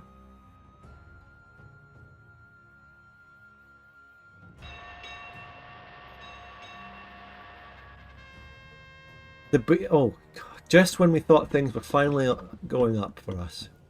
The Bioyan flood. With all the problems facing something, it looks like a new crisis is on the horizon. Heavy rainfall has hit the lands of Buyeo to a degree unseen by any man alive. The rivers overflowed to such a degree that effectively levelled waterfalls, allowing ships to go all the way upstream through some rivers. Likewise, heavy snowfall is making travel difficult through the mountains, and communities along those passes are at risk of being cut off. The only thing the government can do right now is try and help the people move out of the affected areas and give them shelter elsewhere. Fucking hell. The Koreans have no luck. Oh my god, that is disastrous. -2 pop growth. Life rate. Oh, Jesus Christ. This is just fucking harsh. All of the Korean region. You know what? Go independent again. You can go. You can fuck off again. Oh my god. Look at that. They're all dying. They're all gonna die. This isn't just a minor fucking event. I don't know if anyone comes out of this. I don't know if there's going to be a single Korean left in the country. Anyway, let's build a couple of railroads for them. What? What's this? Is this the same flood? What? The labour of... starting in late 1861, and what is commonly agreed to be a series of atmospheric rivers flowed over the west coast of the Arcadian continent, bringing rainfall that can best be described as biblical. Some rivers would overflow by 10 to 15 feet. The lands of Buyeo were hit first. Oh my god. The rainfall would inundate the valley that the Valaeans call home. To be fair, this is God punishing the two regions that broke away from me. Okay, I can agree with what God is doing, but it's a bit late because we already... Oh, fuck this though. Like, heavy rains flood the northern valley. What the fuck? Okay, we get it. Southern Sanbao Bay Area. Okay, everyone's dying. I get it. Heavy snowfall closes the mountain passes.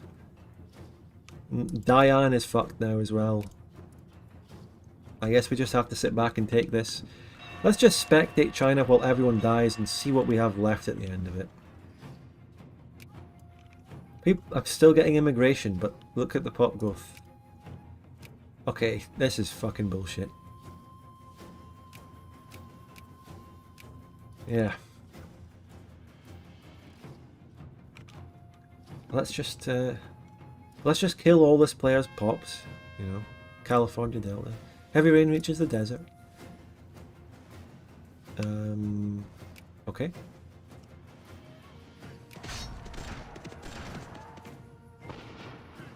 Who's winning in the China bloodbath though?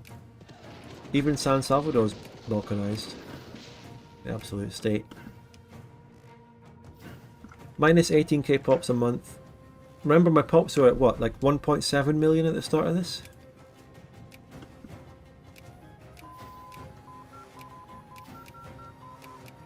The whole fucking country, apart from my former colonies and shit. Even Lusitania.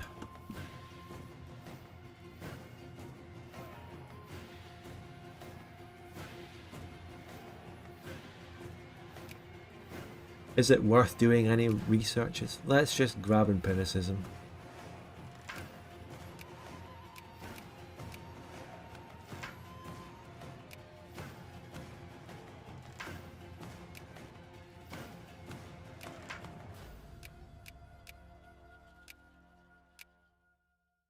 They really did this to you. They really fucking do this to you in this game, in this mod. They really added this.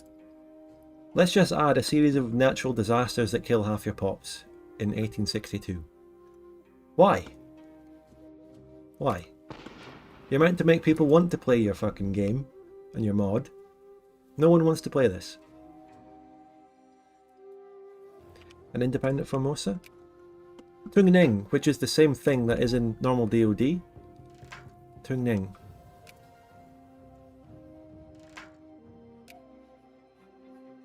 The Tungning thing that's in DoD in our multiplayer games is actually an interesting country.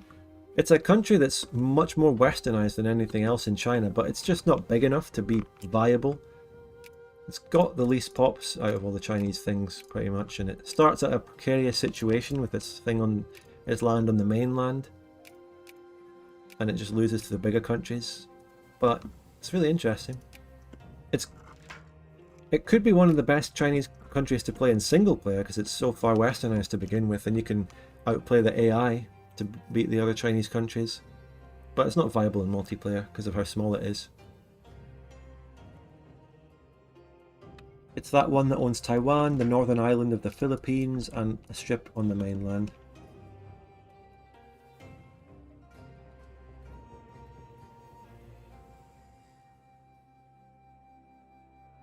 Is it over? I'm gaining pops. I got the White Man's Burden event to colonize, even though I don't think we are the white men here. Is it over? I'm just kind of coming out of my shelters. Is it all over? I lost, what, 300,000 pops? 250,000 pops? I think we're out of the worst of it. Well, that was certainly interesting. Chinese Bloodbath is still going strong though.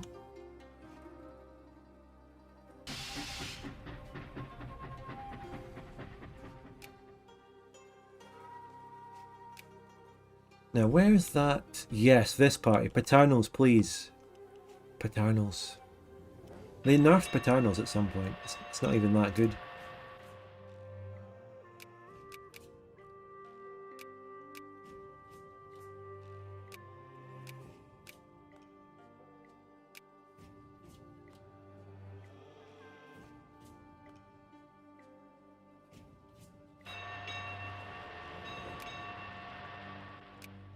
Oh, Japan has started the Tensho era. It's got basically Meiji. They've annexed South Korea. Oh my god.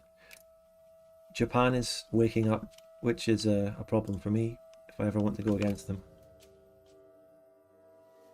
Missed the last 30 minutes, what happened? Nothing. Nothing happened. So are you saying that that flood could happen again? When was the last time it actually happened? Could it happen again?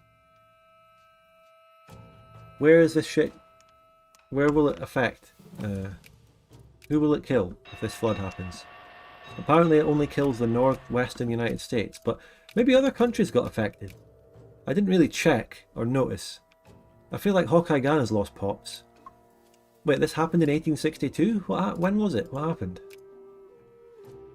I don't know. I can't actually tell. I think the Belgians got it because they had more than 3.1. I don't know. Where did it even... Like, I'm aware of it happening in my country, but I don't know where else it happened.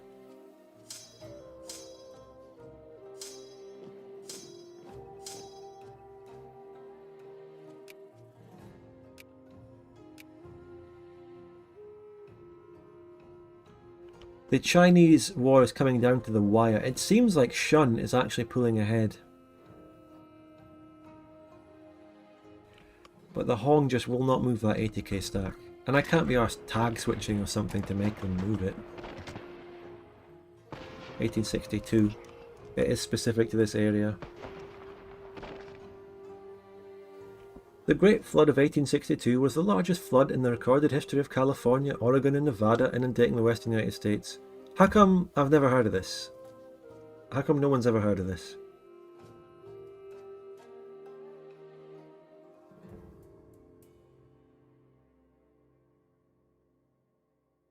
This happened during the American Civil War.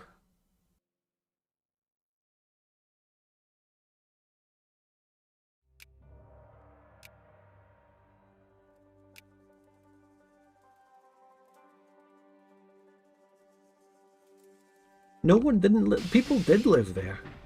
California was a state, wasn't it?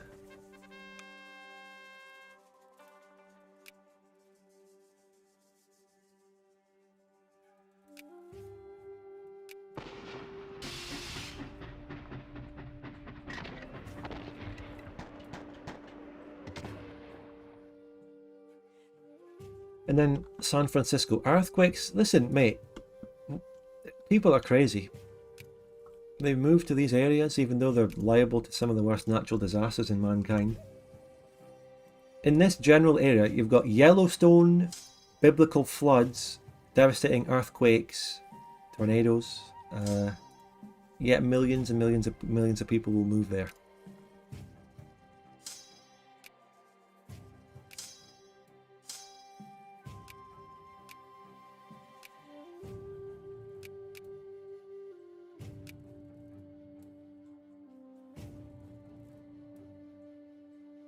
It's the gold. The gold is dried up. The gold rush was happening when the flood was happening, around that time.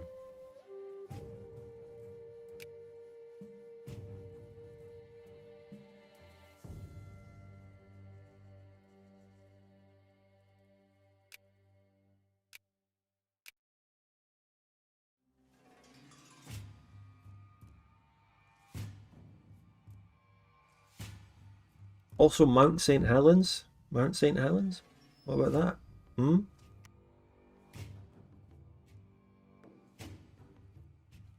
Japanese Fuso Act. Some shit is happening. Oh my god, they've done... That's actually doing something to Hawkeye Gan. It's still a puppet. They've called it the Great Doi. Wait, what? This event's talking about me. Hold on. Whoa.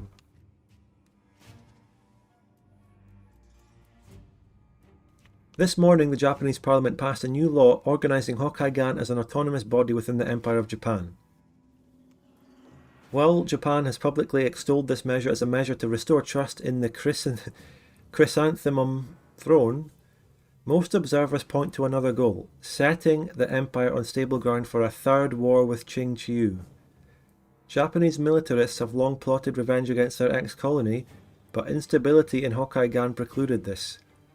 With Hawkeye Gan secure, the stage is now set for a new clash. All it takes is one spark. And of course, I had a truce, like a scripted truce with Japan up until 1862, and then this happens. It's all leading up to this. It's all leading up to this. Wait, I need to own all my cores in order to get the cores on Western thingy. What cores do I not own? Oh my god! I can only get cores on that when I get these cores. I don't even realise I had those as cores. Prepare for the liberation. I just need a naval tech. I need the ironclads tech. And then we can do it. But I'll leave that as a cliffhanger. Unless Japan decks on me first.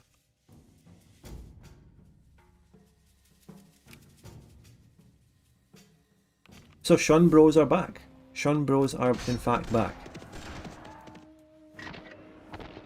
Sorry, I mean at this point, Shun Bros have just come back, but at this point I feel I'm going to unleash the 80k on them. Wait, hold on. I just have to. I need to throw this into the war. I need to throw it into the meat grinder. Okay, Hon is not the tag. Any other ideas? Do you know the Chinese do it sound effect? No.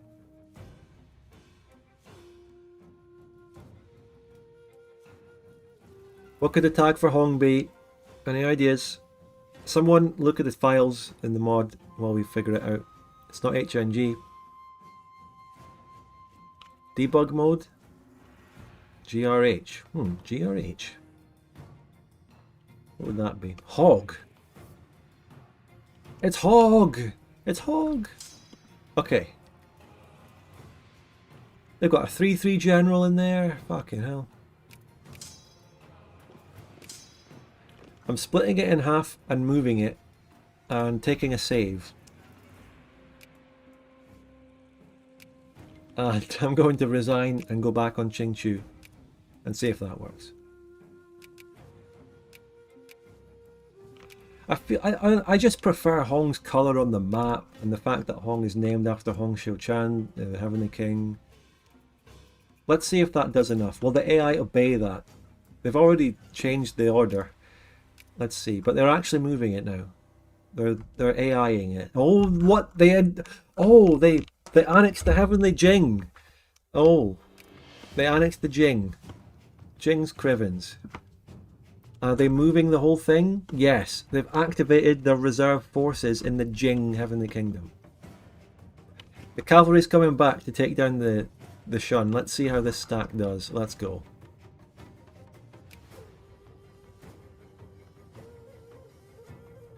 The Jing Heavenly Kingdom really didn't have a chance. I mean, they just have one region in the corner. The only way the Jing has a chance is if the other Chinese countries literally forget about them. The Hong reactionaries. Whoa, that's not much. But fucking hell, it's rough. Hong is on 100 war exhaustion. Shun is on 0. How does Shun come out of this with 0 war exhaustion? Have they not been sieged at all? 141 brigades, 43. Shun has 141 brigades on paper, but they're all fucking dead. Hong has less, but they're more alive. You can't make this shit up.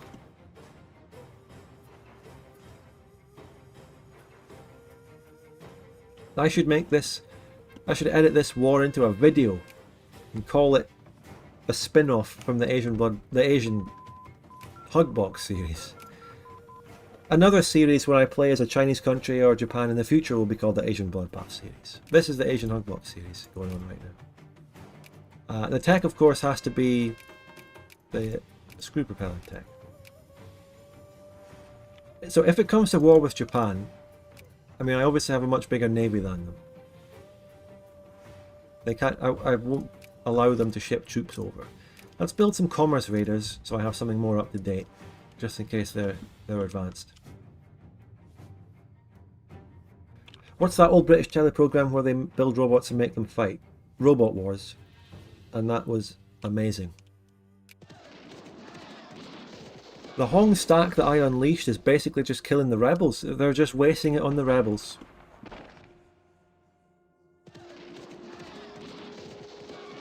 I suppose the Hong never really did siege down any of the Shun provinces, did they? Because Shun went out there and sieged loads of stuff, and Hong have really just been unsieging themselves. Thank you so much, Lightbulb.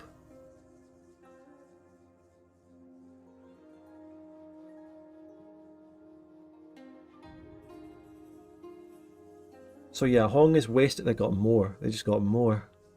Hong is wasting the stack that I brought, just killing the rebels and unsieging.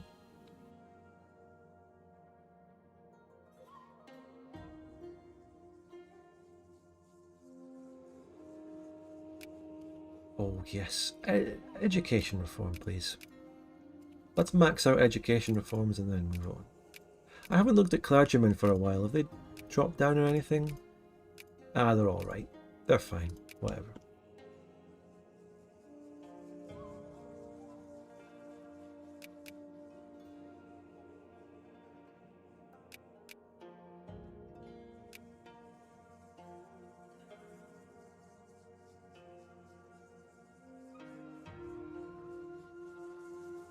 The rebels might technically have more troops on the ground in China than either Shun or Hong right now. The rebels are going to be the real winners out of this. And meanwhile, Japan is consolidating all of Korea. Is this a mod where Japan actually does shit? Like in half the mods you play, Japan never does anything because they're not scripted to do so. They just sit there.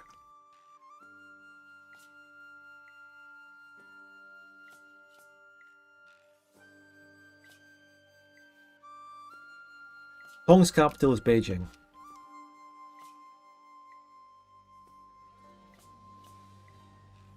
Are all the rebels reactionaries? Yeah, they are. And they're trying to run up to Beijing.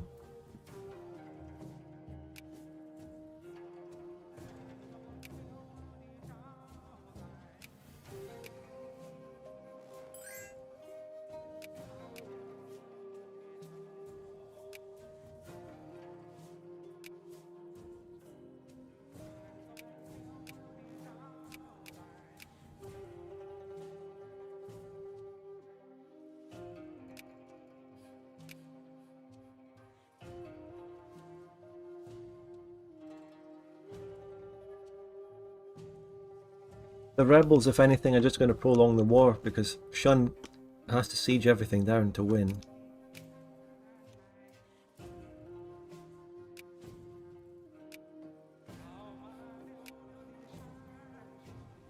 And they also kill the rebels.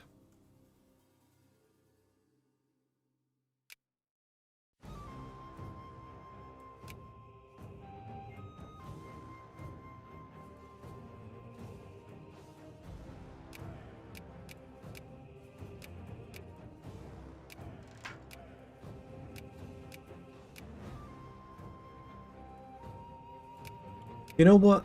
Let's encourage a little bit of paternalism in my main places. See how it goes.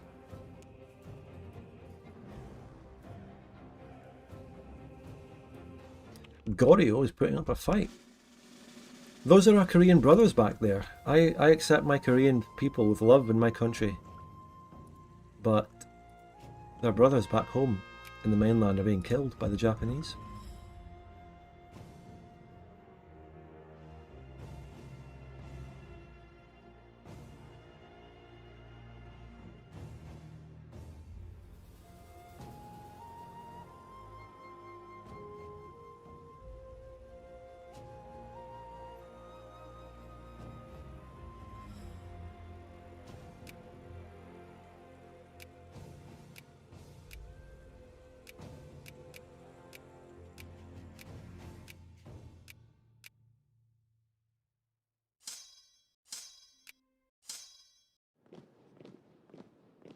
The war is just an absolute slog now. The rebels are moving around, they're trying to migrate up to Beijing. Even the Shun are getting bogged down by the rebels. The rebels are now affecting Shun more than Hong. Hong has dealt with the rebels quite well. It's just a fucking deluge. It's just a disaster. As I said, the only winners out of this are the reactionary rebels. Neither the Shong or the Hun or whatever they're called, the Shun and the Hong, I don't know. Neither of them are winning. It's just a disaster. This is what I wanted all of China to turn into in the Asian Hogbox Part 6. I wish I could have had this happen, but no.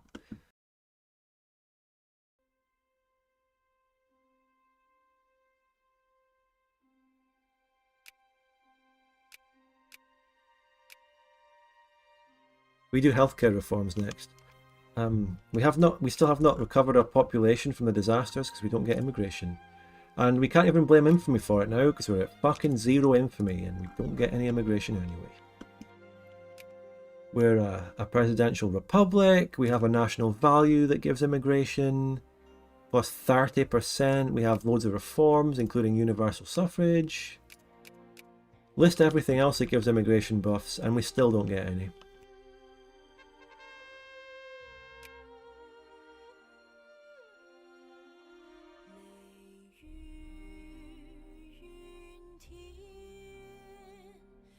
Hong reactionaries have sieged Beijing, which means that they will fall and the rebels will disappear soon. And then after that, it seems like Hong has a strong army to win the war, but their country is devastated. Hawaii went bankrupt?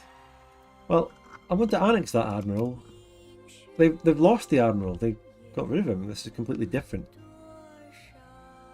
Have they been getting immigration there cheekily? Because they have a bunch of weird cultures. There's Serbians, there's Litvins. They've got bits of immigration. Cheeky bastards.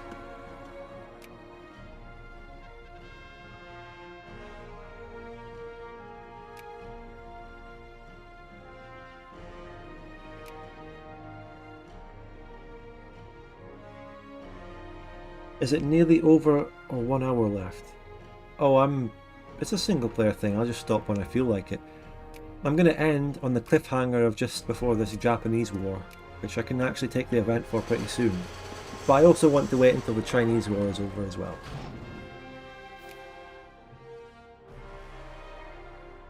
Hong will officially fall to rebels very soon. We're just going to wait for that to happen and then it'll change everything. They're going to lose their one reform, or whatever they have. Wait, we can actually look at Westernization progress. Shun 10%, Hong 15%.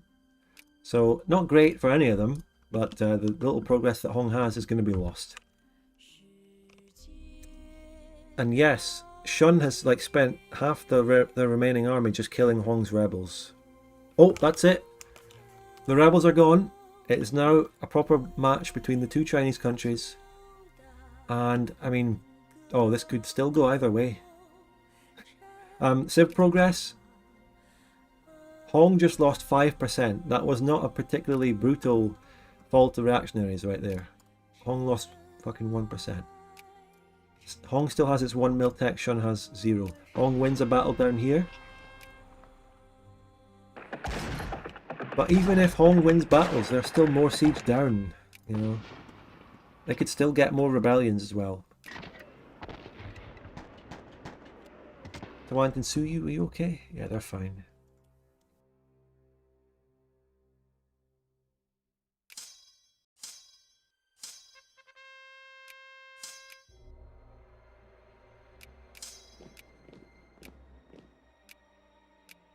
Healthcare. Maybe, just maybe, the social reforms will get me the immigration.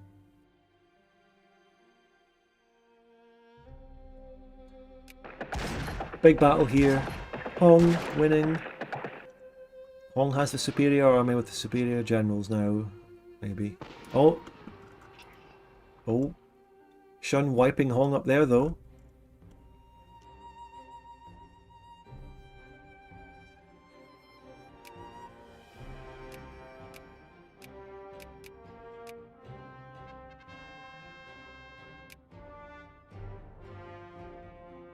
The music is appropriate. I've used this one in videos, maybe even part 6. Wait, what's this one called? Oh wait, this is a replay of the soundtrack. This is a whole video with the whole soundtrack in it. Oh. This is the main theme. Okay. The Liberals win an election with laissez-faire, free trade and shit. Whatever. Let them do it. Let them wreak havoc on the industry. I don't care. Actually, full employment increases immigration attraction quite a lot. But I wasn't getting any anyway, even with full employment.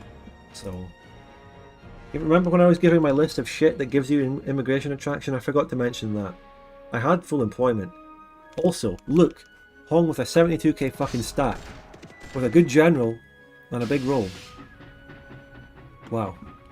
But Shun is winning battles in the north. This is ridiculous. We can now officially prepare the liberation of Beiwai. We can prepare for war with Japan now. We can do it. But I don't want to do it yet. I want this Chinese war to end and then we leave it on that cliffhanger. So I'm torn, you know. Let's get ready for that war with another Miltech.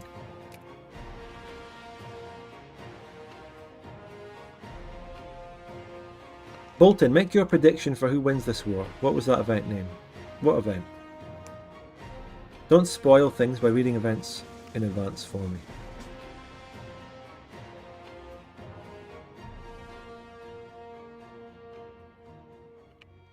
Shun wins. Okay, Bolton predicts Shun wins. Okay, all right. By the way, if you do want to check the event, just to tell me that it doesn't expire or some shit. What do you want me to look at the decision for? The SS Fei Kui explodes, which clearly is kind of a main incident. You know, it triggers the war with Japan, clearly. Yes, Sapphire, you are the real winner here. You do win because you're watching my content. That's why you win. You're right. So that is the... I mean, you see a thing like the SS Fei Kui explodes, you know what's going to happen.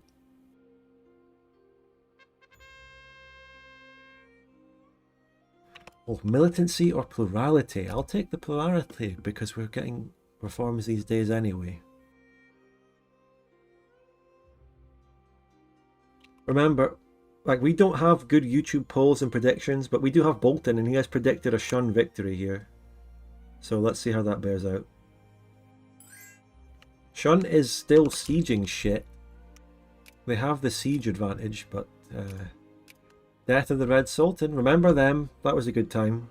The Zhusha, we played them. That was a great campaign. The Chinese stuff is the best shit in DoD Fan Fork.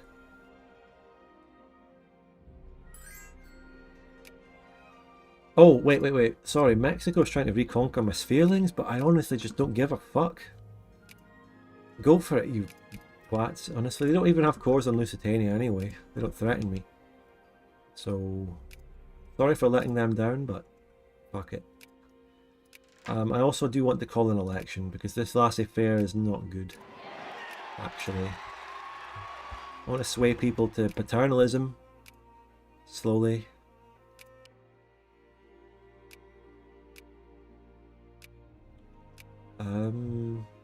We do want to get the draft down again. Wait. Pop growth is quite high. Immigration? Yeah, it's happening. Good. Are you aware you're dropping power status? Yeah, I just need to get my industry back up. It drops in September this year. That's all the time I need to get it back up. Okay. Maybe we lose it. I don't know. Maybe it's over. Also, we cannot build these. So let's build mana wars for the fucking military score then.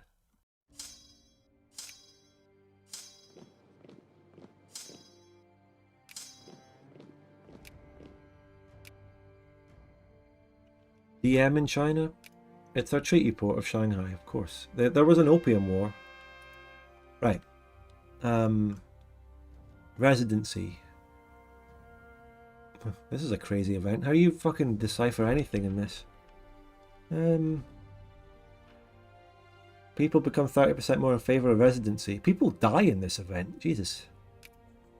Go for it. Have your contentious election. People are really in favour of the Liberals now. I think we're locked with laissez-faire and liberalism at this point. Do we have an alternative Liberal Party? No. Unfortunate. Hong is sieging down Shun provinces for the first time, by the way. Even if it's just one. They have a big stack here, though.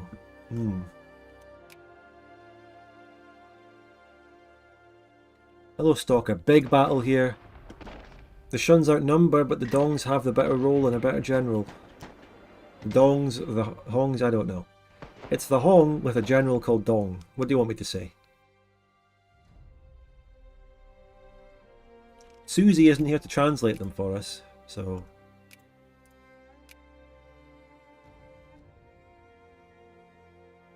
DM troops in China. Oh. Well, it's just some exiled shit moving away. I don't know what it is. Just some exiled shit moving away. Paternals are jingoist, of course. Hong wins a battle. Hong just stack wiped. That stack wipe counted for like 100 brigades because they've gone all the way down. Their army was nothing. It was big on paper, but on ground nothing, and they just like officially lost loads of the brigades. However, the upside for the Shun is that they can start rebuilding those fucking brigades, and that's the only. They have a better chance of rebuilding those brigades to get them back than they do actually reinforcing them, I think. This war just takes even more twists and turns as we go.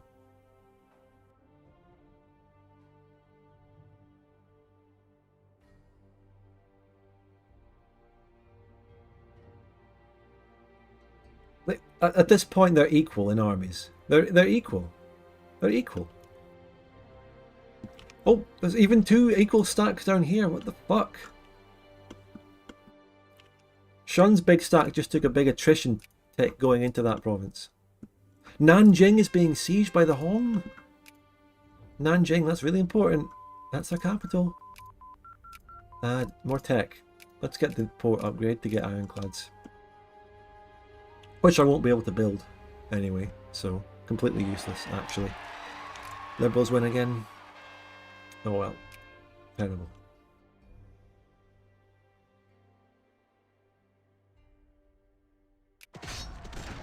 Another Hong win there. Yeah, Shun is rebuilding brigades. Whenever you fight the AI, that's the most devastating thing. And yeah, we definitely are dropping out of GP status. True. It's over. It's over.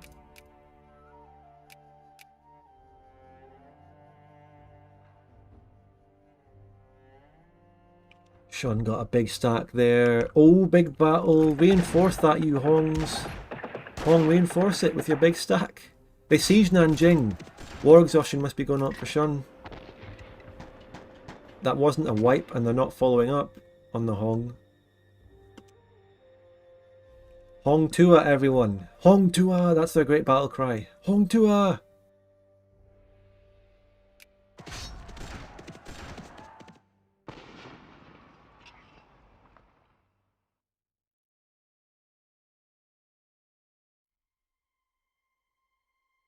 Hong Tua!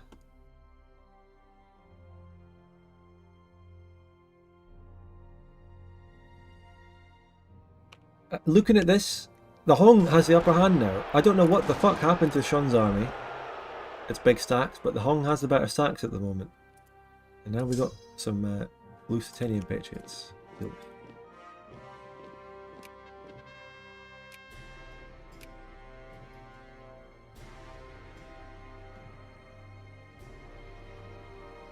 Hong's winning.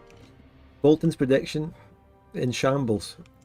Oh, this is the huge... This is the battle that'll decide the fucking war. And it is Shun attacking and getting BTFO in a forest to a big, superior Hong general. Hong Tua! Hong Tua! They're winning that one. Huge. Up there though, the Shun wins, but it's not as big as this battle.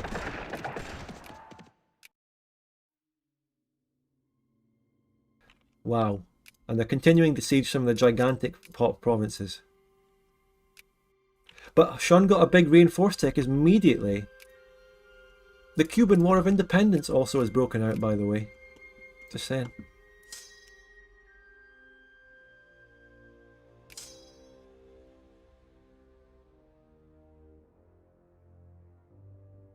More quick wipes, but the Shun gets an advantage here. Oh.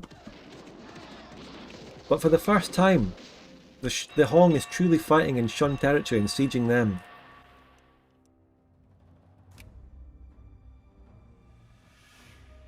The Shun are in Shunbles right now. Now, look, we're going back to no draft. Or shall we do based on population first? It gives the same immigration attraction.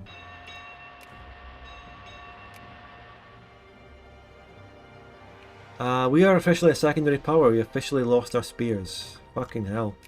Just because the Liberals came in with their anti-military and their laissez-faire closing my factories. Wait a minute, what happened? The Shun just won big. The Shun is back. No, it's not. No, sorry, I'm wrong. It's actually big Hong Tua. It's Hong Tua. The Shun is trying to reinforce a battle though. Can they get there in time? Yes, they can. That's big. That's a big reinforcement by the Shun. And they got a 9 roll. What are they, bolting? And they win, but they didn't kill the army. So their small stacks are unsieging. Ooh. This war is taking like 10 years, and I'm sitting on the decision to attack Japan. Oh. But I can't do it I can't do it in good conscience while this war is still raging on. And now they're just backing off and sneeding each other again, which is what the AI does. You could legitimately make this a one-off video. Yeah. But then I'd be tempted to make it the whole Qingqiu campaign. Also, if I started editing this tomorrow instead of continuing with the Asian Hugbox, I would be putting that series on standby with fucking editing time. I wish I had the time. Can someone else edit this? Qingqiu is doing a good job there. Oh, this is huge. This is a huge battle. Yujiang, big roll. Hong wins. Hong Tua, big roll, big roll. Yeah, Hong Tua.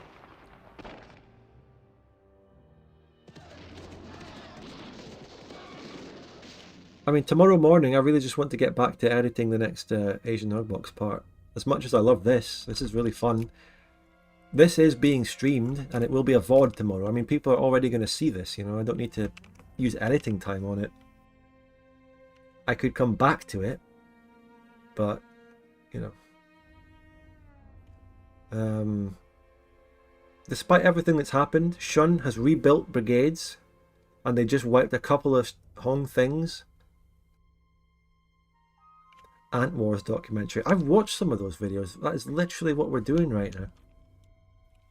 We're watching ant colonies just roam around slaughtering each other in our back garden. Battle over here. No commander. The crazed Yu Jiang is going around wiping tiny Shun brigades. This is going to be a huge battle here. This is important. This is vital. This battle here. Tanzhou versus Qingqiu. Qingqiu is getting better rolls. Much better rolls. If the Hong just reinforced with that stuff. Oh shit, the Shun reinforced it. Wait. They white pieced? They fucking white pieced. Sorry, what? Are you serious? They white. Someone accidentally accepted a peace stab hit. They hit enter. They did it. What? It is actually technically a Shun victory because they're surviving. They were the insurgent country. We can't deny that. Shun was the insurgent. They were trying to come in after Hong already existed. So Shun just existing is a win for them. But now we've got two dynasties in China. It's all fucked.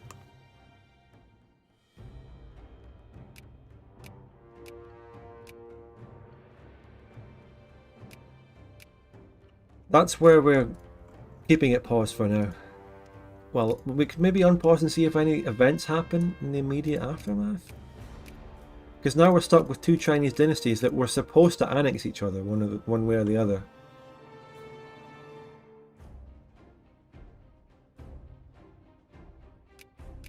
One of them was supposed to win. It wasn't supposed to end like this. Oh. Oh. It looks like Hong accidentally accepted a fucking annexation peace now. What the fuck? Hong bros? Bolton's prediction actually wins?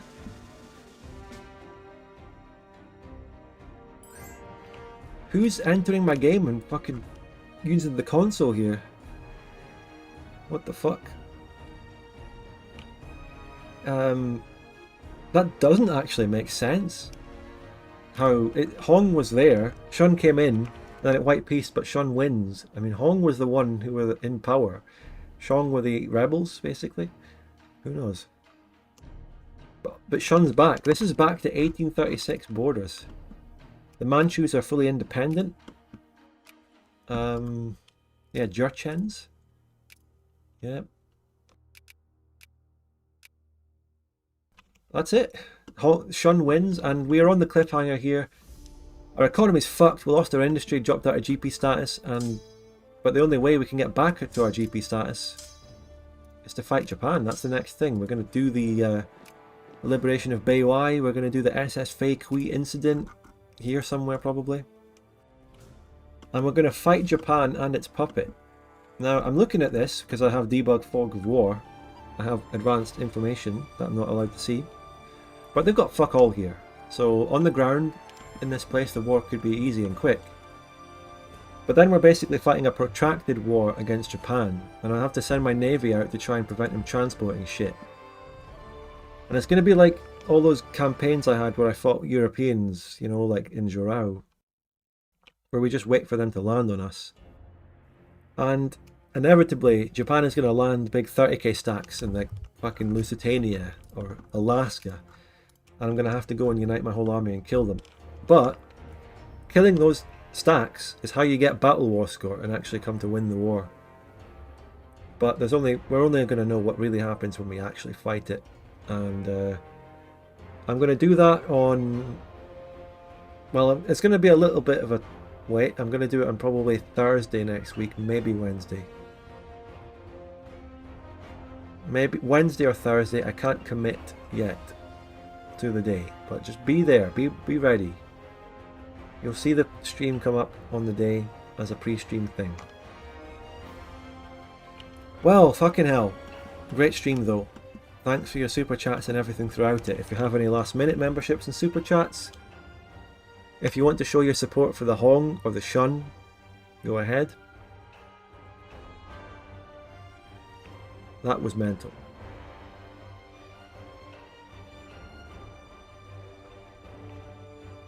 Wow.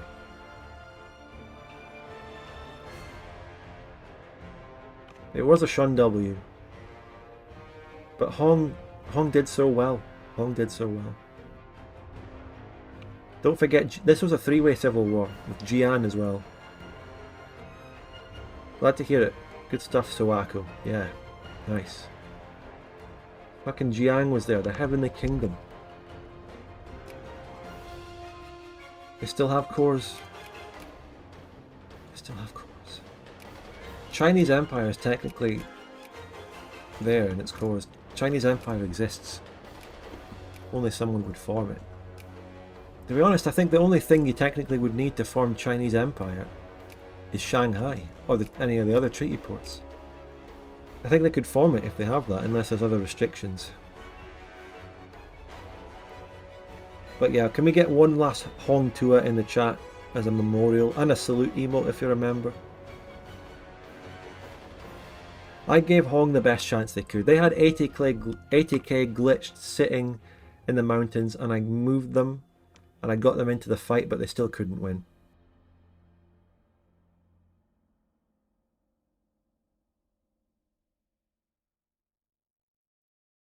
I left for 30 minutes, what happened? Nothing. Nothing happened. We still haven't recovered the population that died in the Great Floods.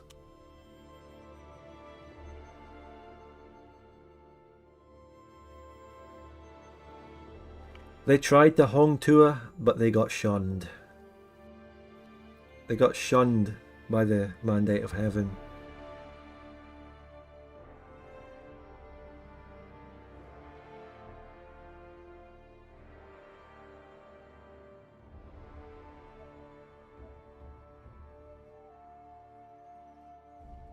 Well, that's all part of the new update, by the way. All the China content is new. I can't remember what the state of. By the way, this is my clicking a battle on pauses the game. This is my campaign as Zhurao down here. The Sultanate is fighting the dual monarchy to get some of their cores and their colonies, and the dual monarchy sent some troops. This is my campaign. This is literally what I did. Wow. Except they never really went in to kill any of the other nations, and also Scandinavia went in here. Scandinavia took control of all of them. I mean, if you play it as Scandinavia, right, you get events to fucking take Villain back, and you get events to take bits of this. It's a lot to deal with. I'd like to play Scandi sometime. You've also got crazy shit going on in Europe. You have to fight Bohemia, you have to fight Poland, you have to fight Finland.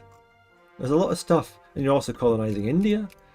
There's a lot of stuff you have to manage if you play Scandi here. Big Navarra. Oh, alright. Yeah, you're right, yeah. Big Navarra. Under dual monarchy puppethood. Sphereling, actually. Aragon fell apart and died.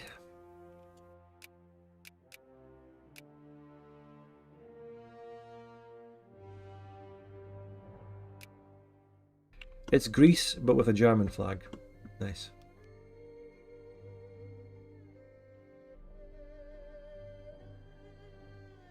Anyway, thank you so much, everyone, for watching, engaging, and super chatting and joining membership and gifting members.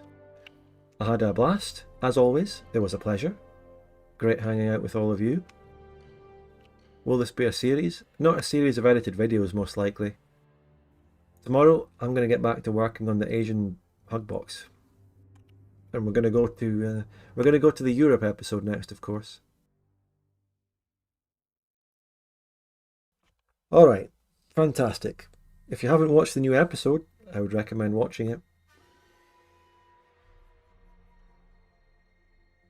And I will see you on Wednesday or Thursday. I've got stuff to do this upcoming week. I really can't commit to a day yet. Sorry.